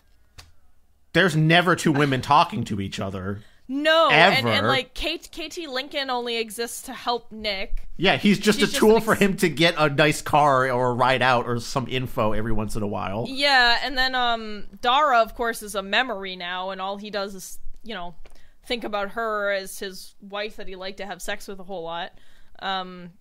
Which, that's fine, I guess. But she doesn't have any agency. Yeah. She was the, assistant to the DA and also involved in the investigation, but you don't find out much of like how she did her own digging or what she did. She just has this info on an old phone of hers that Val still owns, and there's a whole decryption, what's the password thing there, and she just has a bunch of notes about what she found out. So it's really just another info dump method where you don't get to know Dara and how dogged she was at finding this stuff out. It's just you get a little unveiling of what she knew towards the end of the book. Yeah, so that was disappointing. It's very it's all about the white men. So that's... Can you name any other female characters besides the one that got sexually assaulted? Dara, KT Lincoln. Well, she didn't have a name. Yeah, no, she did. It was Maria something. Oh, she did? Oh, fuck. I'm sorry. Sorry about that. I forgot. Trying to think. Kiego's girlfriend. Sure. Don't remember her name, but she also just exists to be murdered, so it doesn't really matter. Yeah, again, the women are not the characters with any depth in this story. Nope. I don't know. Yeah, so that was something else. So anyway, so I guess that's kind of my piece on Nick. I don't like him. I didn't find him compelling at all. Next we can talk about Leonard, because I also didn't like him and did not find him compelling at all. Chris, you also really disliked Leonard. I already talked about that. He's basically just the stand-in for... And then the liberal professor was made his point was ruined in front of the class when the Navy SEAL came in and told him about how the economy works. And then everyone stood up and clapped, and the professor ran away crying. That is Leonard's story the whole time. Yeah, I mean, and Leonard even says at one point, he doesn't say this directly, but he suggests that you're only a true intellectual if you've read something in its original language. Yeah. When he's talking to Julio in the trucker Julio, he's one of the many truckers that they encounter. And I was like, that's interesting. And also bullshit. Like, oh, I'm sorry, I'm supposed to know every language that anything has ever been published in to be a true intellectual? Sure. To be truly educated? Yeah. Like, fuck off. There's something to be said about things getting lost in translation or misconstrued. Oh, I agree. 100%. But you can't be smart unless you only read things in their original language? Excuse me? That was absurd. I remember that line in particular made me, intensified my hatred of Leonard by at least one more burning sun. It's a shallow understanding of intelligence. No, it's bizarre. There's also a passage when he's like, this is the Leonard's passages are often parts where we start to learn that this world and these characters think that Jews are the the Jewish people are the acceptable minority, because Leonard talks about how he is technically Jewish, and there's even a part where he says he felt very much the Jew this night when they were, like, escaping from LA, and I just couldn't. I was like, fuck this. It's just such a shitty thing to do, like, to say, oh, well, I'm escaping the city that's being attacked right now, so therefore I'm going to equate myself to maybe some distant ancestors that escaped the Holocaust. It just felt really shallow. You know, that's not all there is to Judaism, is like the persecution. It's just... I don't know if I have much more to say about Leonard, honestly, because his chapters are such piling on with that whole... And then, I keep saying this over and over because it's really just how I feel about it. And then the liberal professor learned his lesson. Yeah, it's a lot of that. He also likes to think about his past ex-wives, because he's had 4 wives at this point, and how, I don't know, it's just about how he's married women of different races and ages, and how he's kind of a womanizer. Because, see, it's the liberals that don't truly know how to have a proper family. I think at one point there's an offhand mention of an open relationship of some kind. Weird. I didn't catch that. It's very in passing, I think, which is also looked down upon as sort of, invalid way to have a relationship. Well, I'm not going to talk about that. Yeah. Let's just say Chris and I don't agree on this one point. But I also don't remember that appearing in the text at all, so there's no point in discussing it. It's very offhand. Yeah, so, Leonard also sucks, I guess is my point.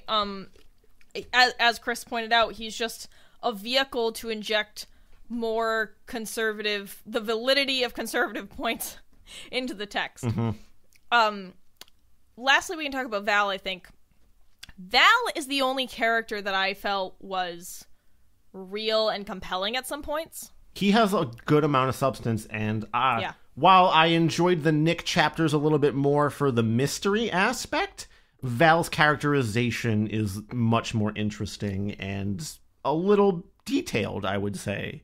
Yeah, and I just think that Val's, the depiction of Val as this troubled and confused teenager who's trying to appear tough, and growing up in this awful version of America with, his mom dying, his dad abandoning him with his grandfather just because his dad was too fucked up over the death of his mom and was addicted to a drug. I mean, it seemed, like I said, very realistic. I was, as the book went on, I actually felt like Val had some potential to be a compelling character. And this is something we disagreed about, but since you have the book, you should actually go to page 25, the top of page 25, because I think that's where this scene occurs. So, there is a there's 2 light touches, or 3, in the book that talk about Val possibly being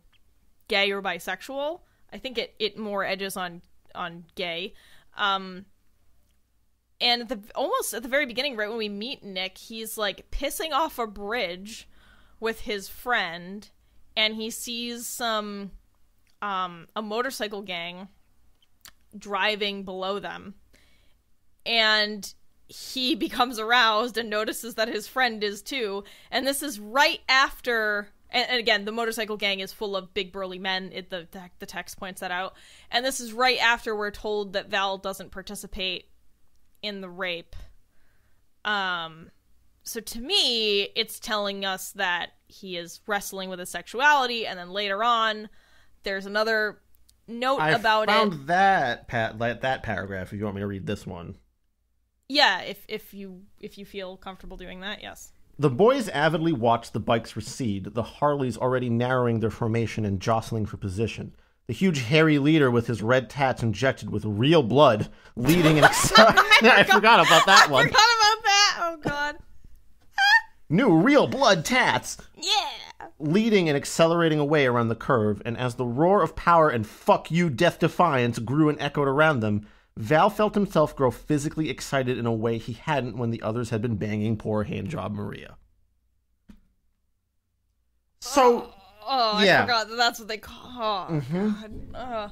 So, in that sentence, I think it's the fuck you death defiance that turns Val on.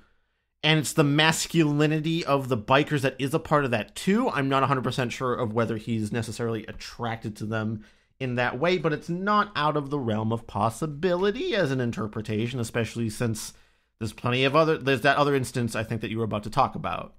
We disagree here. I think it's very obvious and direct that he is turned on by the men, but that's fine for us to disagree a little bit. And then later on, there's a part where he is with the truckers, him and Leonard, and I talked about this a little bit earlier, where Val really wants to be a trucker, and he's thinking about it, and he's asking one of the experienced truckers, like, what he would need to do, and Val immediately is like, oh, it's probably, like, his internal monologue is like, oh, it's gonna be this bullshit where, you know, the guy's gonna be gay and want to fuck me or something, blah, blah, blah. He's, like, mad about it. And then the guy he's talking to realizes that that's what he's concerned about, and he's like, oh, no, the guy that you'd be training with, he's not gay. Oh, this brings us to another great point in this book. He's like, oh, don't worry, Henry Big Horse, which is the man Val would be training with, Henry Big Horse isn't gay. Oh no. He likes young girls and young women. And I was like, oh, why does the only Native American character have to be a pedophile? And why is being a pedophile being better than being gay in this world? Paris, you also kind of left out the last name of that character. Henry Big Horse? Henry Big Horse be gay. Oh my god. His last name is Be Gay. Oh no, Be Gay. Oh wow. Wow, I totally left that out of my note. That's really funny. Which I think is maybe why Val has that thought a little bit too. Oh, that's so stupid. Fuck. Isn't it? Isn't it consistent with how on the nose some things are in this book? And, of course, the Native American character has to be named Henry Big Horse, right? Mm-hmm. But anyway, why is being a pedophile better than being gay? Can anyone... Because after he says that, everyone's like, oh, yeah, that's fine. He's totally cool to ride with. But, yeah, so let's get back into Val's character here. He's originally planning to kill Nick. He wants to get money from Nick so he can get his fake ID to become a trucker apprentice and then just shoot Nick dead for having abandoned him for 5 years. And eventually he does meet up with Nick, and he, like, raises the gun on him, and Nick's like, you gotta aim higher, kid, and take the safety off, like, you know, grizzled noir dad would. Yeah. And Val can't do it, because really he's not a killer on the inside, and therefore good. He stood watch for his rape gang friends, but still a heart of gold. Yeah, I mean, he also took part in that. He also murdered one of his friends. We didn't talk about that. Honestly, that thing is minorly important. It's part of Val's character in that he shoots dead the leader of his Flash Gang. They're trying to assassinate an extremely high-ranking government official, a Japanese man that is... Maybe it was Omura, wasn't it? Yeah, it was Omura. Japanese officials are high up in the U.S. government because Japan is... They're the ones with the hard currency, is what is said here. I guess that means backed by a gold standard or something. I don't know what that's about. I didn't catch that at all. Yeah, okay. No, Japan is the one with the hard currency, and that's why America's army is now essentially mercenaries for Japanese interests. Or really anyone's interest that's willing to give them money, but especially Japan. Oh, that's true. Yeah, our military is just mercenaries that are hired out, which leaves America defenseless, which is like another point in this whole alt-right fairy tale. Anyway, Val murders his Flash Gang leader friend, quote unquote, and that weighs heavily on him through most of the book, remembering him shooting his friend in the chest and the Putin t-shirt. And the face. Yeah, in the Putin t-shirt filling with blood, and the Putin on the shirt being like, I guess you're not such a bitch after all. Except I don't actually know if that's what any of it said, because it's never translated. There's definitely a Tsuka in there with like the Putin AI like nodding at him approvingly, so I just took that as what that meant. Oh, yeah, I don't know. Sukabliat is in there, so... What is that? I don't know what that means. Fucking bitch. Oh, well, I'm dumb, is the moral of the story. I'm too stupid to understand all the foreign languages, so it's my fault. Yeah. I'm not a real intellectual Exactly, because I Paris. don't know Spanish, Japanese, and Russian, so fuck me. You don't even know fake gibberish Japanese. Yeah, and so Val has this kind of troubled... I don't know. I mean, I can see how a kid who is not actually bad ends up in a gang and being a bystander while someone gets raped. Sure. It does happen. And again, I guess I'm not really sure what else to say, but I feel like that is a realistic thing. Val is probably the best done character in this book, even though he doesn't really get a proper ending. No, and Val also, I feel like if this book was all from Val's perspective, it would be so much better, because Val, from what I remember, Val doesn't go on racist tirades. He definitely, when they're in the market, he calls the... Arab people a name that I'm not sure if it's like necessarily an offensive thing or not, so I'm not going to say it. Yeah, it is. It is. But so he still has. He does say the slurs. He does say the slurs. That's true. But again, if you're a kid growing up in a world exactly like this, yeah. So that's like way more believable to me, and I think. Oh, God, I don't know. What are we doing here? Why are we trying to justify this fucking alt-right doomsday fairy tale? Fuck this racist piece of shit book. I know, honestly. In the end, it comes down to that, because I think at this point we can segue into how it ends and why I think that it renders the whole idea I had at the start about, like, maybe it's some kind of, like, you shouldn't think this way. It's purely... So, anyway, in the end, Nick gets taken back to Hiroshi Nakamura to sort of reveal whether he has figured out who killed Keigo. And turns out it was Sato that did it because, as we said in the beginning, Nakamura wants to prove that he's the most ruthless shogun. His son was making a documentary about the origins of Flashback, who might have revealed it was from Japan, so he had to put that down. And he was willing to kill his own son and have his lieutenant kill his beloved daughter because of that. And so here's another thing. Sato is painted as this sort of sad hero in a way because he's the one that eventually, because he's working for Omura and Texas at the same time to, take Nakamura in for his heinous crimes of ruthlessness here. But his killing of his daughter and honor killing...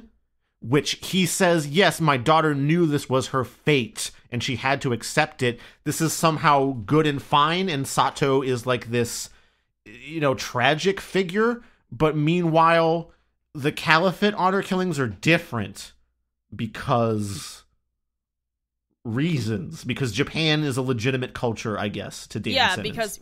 Because in Dan Simmons' mind, Asia is higher up. They have the strong Bushido code. Right. But isn't that like what the Sharia law that he's so fucking obsessed about making out to be a fearful thing that's going to take over everything? That's still like suffused with all the same ideas. So why? Well, I don't know if I would jump to that conclusion because I don't know what Bushido. I don't know that Bushido is steeped in. It's definitely religion. Not religion. It's partially maybe a little bit, but it's more secular than Sharia law. Okay, yeah, Sharia is strictly theologically based. So. Yeah. From my understanding, again, I'm not an expert on these matters, but I don't think that they are directly comparable. But I agree with what you're saying. Why are like you're elevating. It still might is right in the end, right? Yeah, I know. That's what got me about that, particularly about Sato, who I thought, if we're talking about side characters for a second, Sato, he doesn't really have any depth, but he's fine, I guess, as a foil to Nick. Yeah, it's fine. I don't have much more to say about him, or most of the Japanese people in this book, because they're really just like... They're not really giving ninjas and samurais. Yeah. And which, again, I don't know enough about Japanese culture to really sit here and dissect that. Yeah. But it did feel a little icky to read because it feels... I think that's all anyone ever focuses on with Japan is, like, the Warring States period. And, like, no one thinks about anything else in their It's like I said, it's like that Steven Seagal understanding of Japanese culture. Yeah. I don't know. Yeah, okay. So... What about the proper ending where it might have been a dream? Oh, I think it's all a dream. So we get it was too heavy-handed with the Midsummer Night's Dream references. There's no way that's not the real ending. Yeah, we get a chapter towards the end after we find out about these flashback 2 vats where people are taken in, you know, and they have like their optic nerves removed and they're permanently put in this... Their ears cut off and their eyes sewn shut. Complete sensory deprivation so that they can be permanently under Flash 2 and just fed an IV drip of nutrients for as long as they can have the financial backing to, I suppose. And there's a chapter, like a page or two, where it's like Nick is in one of these vats and he can feel the sutures in his eyes, and then the next chapter is him waking up from his quote-unquote nightmare. And he's now a Texas Ranger for the Republic of Texas because Sato, you know, he was knocked out by Sato, who he thought was bringing him to be killed. But turns out Sato was undercover for Omura and Texas and brought Nakamura in. And now Nick gets to be part of the Texas Rangers. And he takes a scalpel every morning and cuts himself a little bit to make sure that he can feel pain, because there's no way Flash 2 would allow you to feel pain like that every morning. Except I don't... Why not? Why not have... Because then that just confirms your heaven of I'm a Texas Ranger and this is real. Yeah! So it would just make it seem that much more real. Like, you're telling me if you were under Flash 2, you would never stub your toe? You would never get a hangnail? Yeah, especially when it was supposed to be, it's a... God. Well, right, when Flash 2 is described as, like, the ultimate, immersion. God, sorry. My brain couldn't think of the word immersion.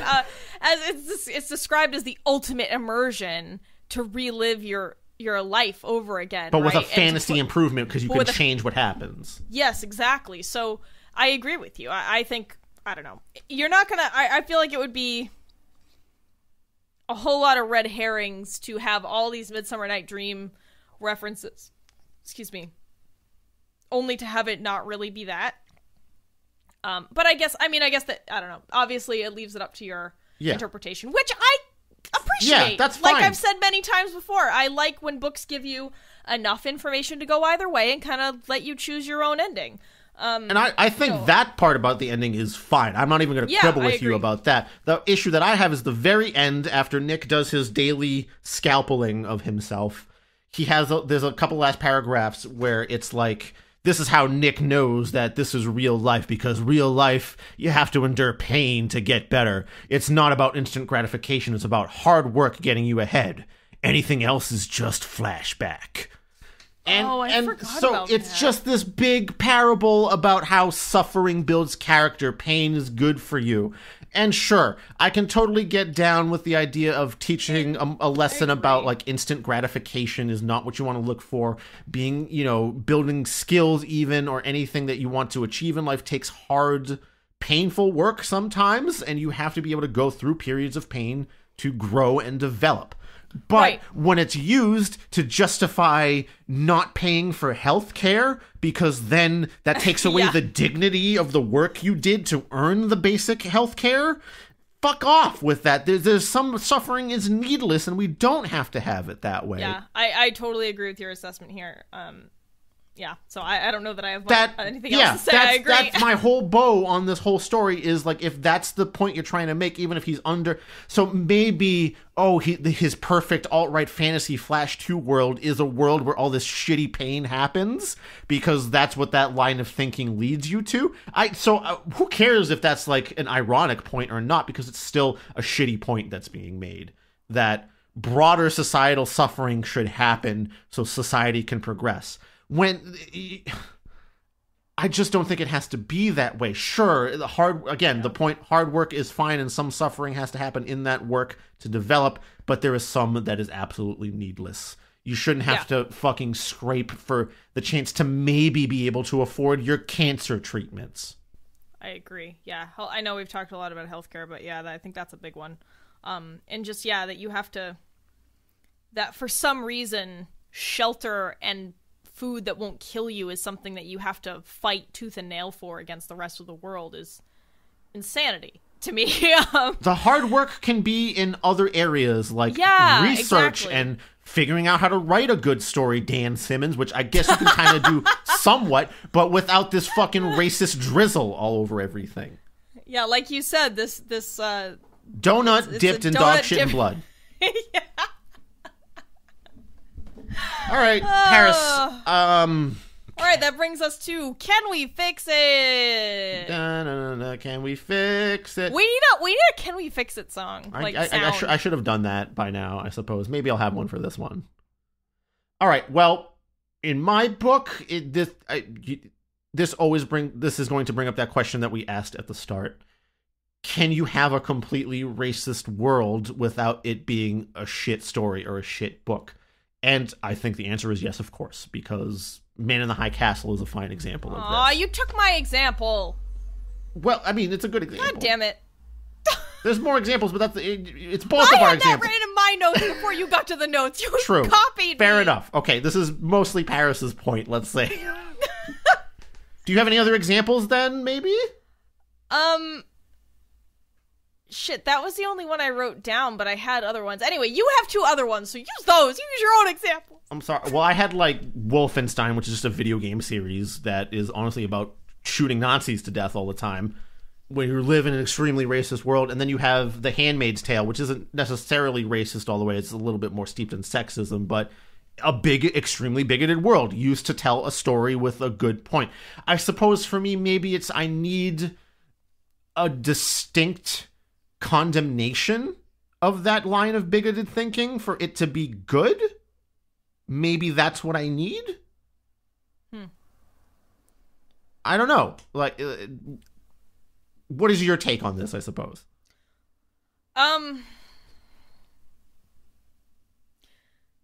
Yeah, I don't know, because again, I've often said that I actually do enjoy books where you get into the mind of someone who's terrible. Like, I think a good example of this is American Psycho. Mm-hmm. I think you can find a book enjoyable even if you don't agree with everything that the protagonist believes. Absolutely. But again, it's you need to have a character with more depth and nuance. So with American Psycho, you can, I mean, if you've never read the book or watched the film, sorry, but there's a lot of that where you can, like the consumerism and the need to be really good at your job and be sociable all the time. Like, there are things in there that you can see in yourself. Whereas with this book, I couldn't identify with even one thing with any of the characters. So I think even if, I mean, like, think about even the TV show Dexter, right? Like, again, I guess if you haven't seen it, sorry, it's been around for years. But that's a show that follows a serial killer, but the audience develops, again, I didn't watch the whole thing, I've seen some of it, but the audience develops, compassion and roots for this man killing other people because he kills other serial killers, and he, even though he starts out kind of sociopathic and heartless, he learns to love, you know? So even when you're dealing with someone who is awful, there are some parts of them you can identify with. And sorry, I know I'm just repeating myself. I was just trying to give another example, but I'm also trying to think of books rather than TV shows. I mean, American Psycho is one where I didn't necessarily like agree with the character, but still you liked can even it. Go straight to good, you know, intricate books like the A Song of Ice and Fire series, which has plenty of shitty characters that... Jamie. Jamie's a great example. Yeah. I am so invested in Jamie's story, even though I find him disgusting in some ways. As he evolves, I find myself developing more and more sympathy and even empathy sometimes, depending on the situation, and that's compelling. Do you need and I think that's why. So I guess to answer your question, no, I don't actually need condemnation of the bigotry within the text for it to be good. But I need to feel connected to the evil. And that sounds Touch fucked. the evil, Bear. But, I need to feel something. I need to have things in common with with the protagonist. Maybe if your wife died in a car accident in Paris, you'd find Nick more relatable? No, I wouldn't. But I do think that is a very difficult work to create. Mm-hmm, like where you actually do have a person who is totally a piece of shit, maybe in a racist, fucked up, misogynist world, that's still good for someone who doesn't believe in any of that. That's really hard to do. So in a way, I feel like it's nigh impossible, really. Yeah. But I do think it can be done. Yes. Most of the time, I'd agree with you. Where, yeah, if you're gonna have a setting like that, I would love it if the protagonist, or if one of the main characters at least, was against all of those things, and that the way that you see it play out is bad for everyone, right? Yeah, or not even a condemnation, but a comeuppance, even. Yeah, exactly. Yeah, and sorry, you had another good point before I get into my stuff. So this is just another kind of how we can fix it thing, and this is maybe personal preference in a way, and it kind of makes sense in how everyone in this world thinks, but I just have never been a fan where you have all these disparate sorts of cultures really segregated. Obviously, there's probably some mixing of peoples within the different sectors of Los Angeles and the country, and of course there certain cultures are isolated for a while by nature of Japan was an island for so long, and therefore there weren't a lot of foreign people coming in there for a while.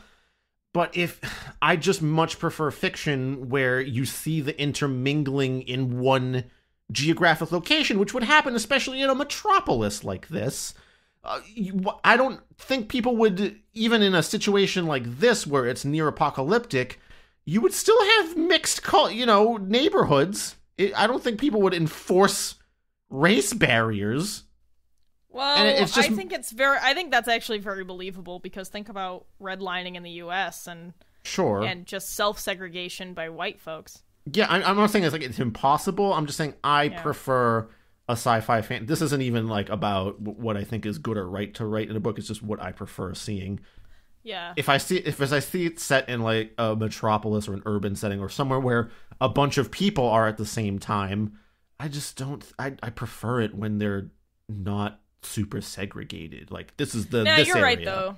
This is this area. Yeah, you're right though. Fantasy, I think a lot of books have that problem where everything's very tribal, whereas this is the dwarf area. The real world is very different. Yeah.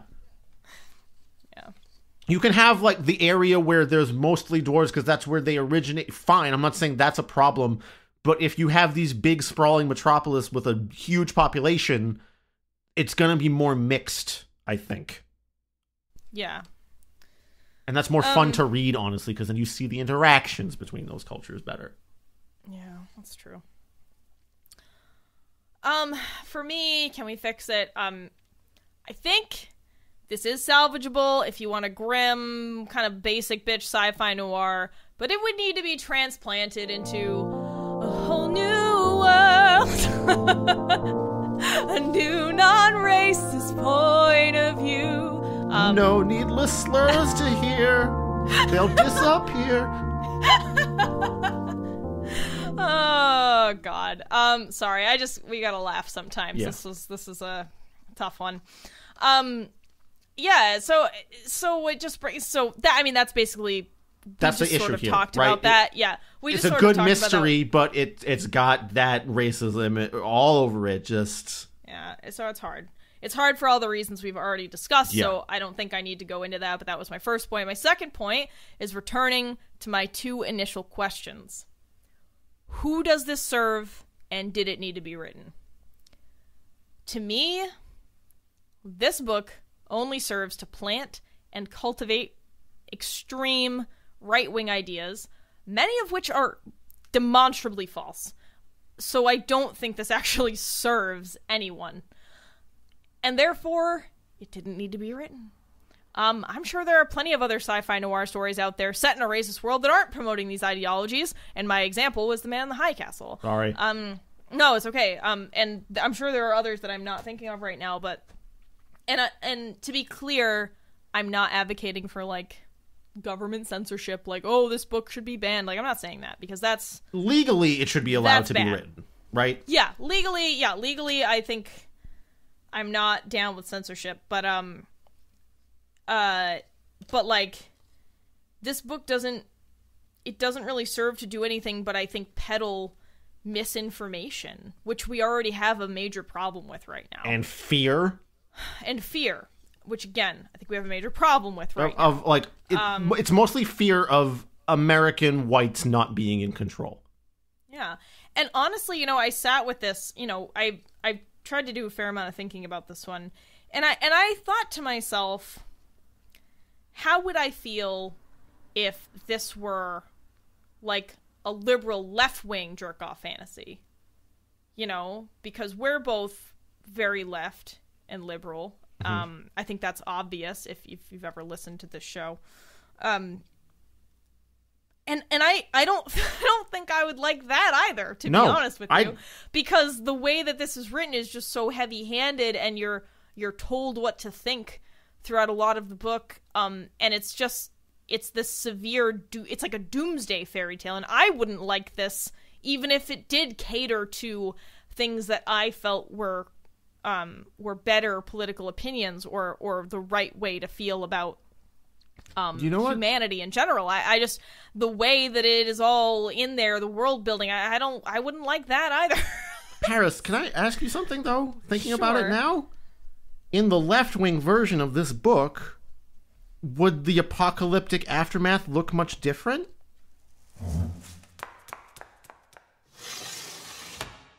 Nope. Like, what would be different about it? Nope, looks pretty shitty. It would out just here be still, the Chris. blame, right? It would the only Yeah. thing that would be different is who gets blamed for it. Yeah, and that's exactly why I wouldn't like it, because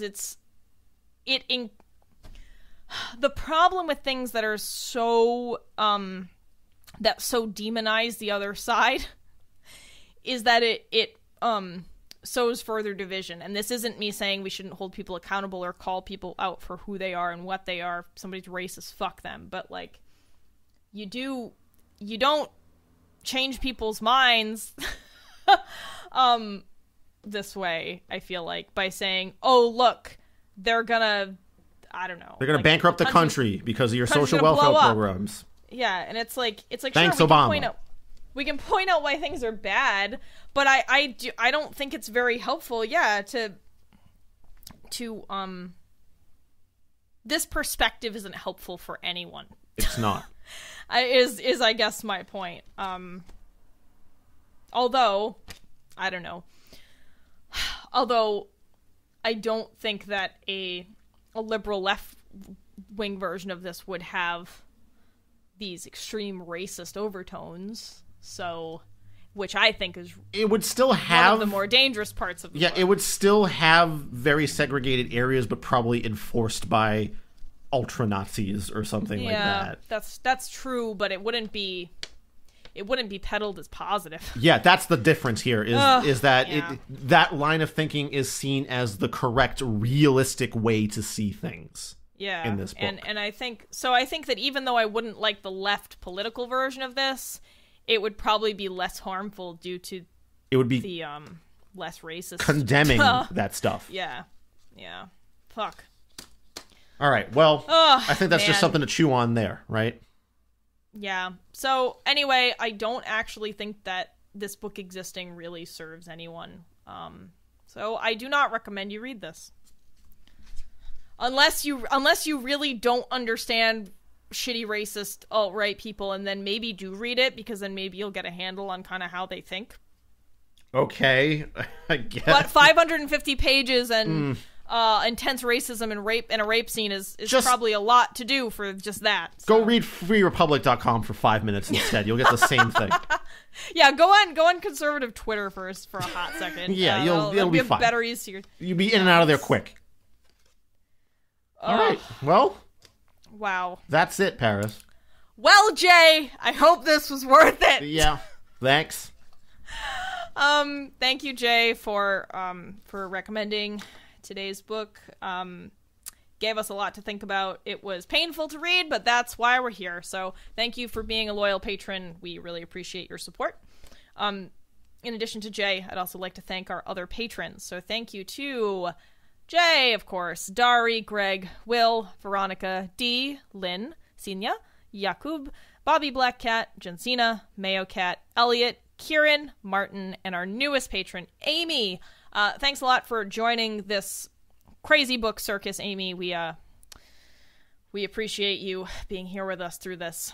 If you also want to help support the show, you can donate $1, $5, or $10 a month to us on Patreon for various rewards. You can also subscribe to us or follow us on YouTube, Facebook, Instagram, Goodreads, or the podcast player of your choice. You can rate or review us on those same podcast platforms, or you can share the show and tell some people about it. If you want to contact us directly, you can send us a message on Instagram, Facebook, Twitter, Goodreads, or you can send an email to us at terriblebookclub@gmail.com. You can also message us through Patreon if you are a patron. So many ways to talk to us. Thank you for sitting with us through this episode. I know right now, if you're listening to this in 2020, this was probably a tough one to get through. So thanks for hanging in there with us for this. Do we have any announcements, Chris? I don't think so. I don't think not at this point. We're almost filled up for our schedule for the rest of the year. There's maybe a couple more slots, and obviously if patrons choose something, we'll drop some of our other slots that aren't patron choices for something that patrons have chosen. We actually our next two. Well, we have something else, and then the next two after that are two patron recommendations. Oh, are we getting to the Antiques Freaks choice? Yeah. Oh. They picked a good one for us, guys. They picked one for us, so you know there's going to be some shit in there. Yeah, D picked their choice, and then another of our patrons submitted their choice for the year. So we're going to do... next one's going to be a kid's book, I'll say that much. Mm-hmm. And then after that, we'll have two patrons' choices, episodes back-to-back, and then just a couple more, and it's already the end of season 5. Jesus and episode Christ. 100. Episode 100, yeah, what will we do? I actually don't know what the we have zero plans. We'll just be frank with you right now. There are no plans. Right, we've tossed around some ideas here and there. We'll try to do something special maybe, but we don't want to go too out of form either. We don't want to just have a no book reading episode and just listen to the classic TBC hits. That time Chris said that thing. That time Paris did some math. Which is all the times. Hey, I didn't do math this time. That was exciting. Sure. All right. Well, once again, thank you all for listening, and we'll see you in 2 weeks. Bye, Paris. Bye, Chris.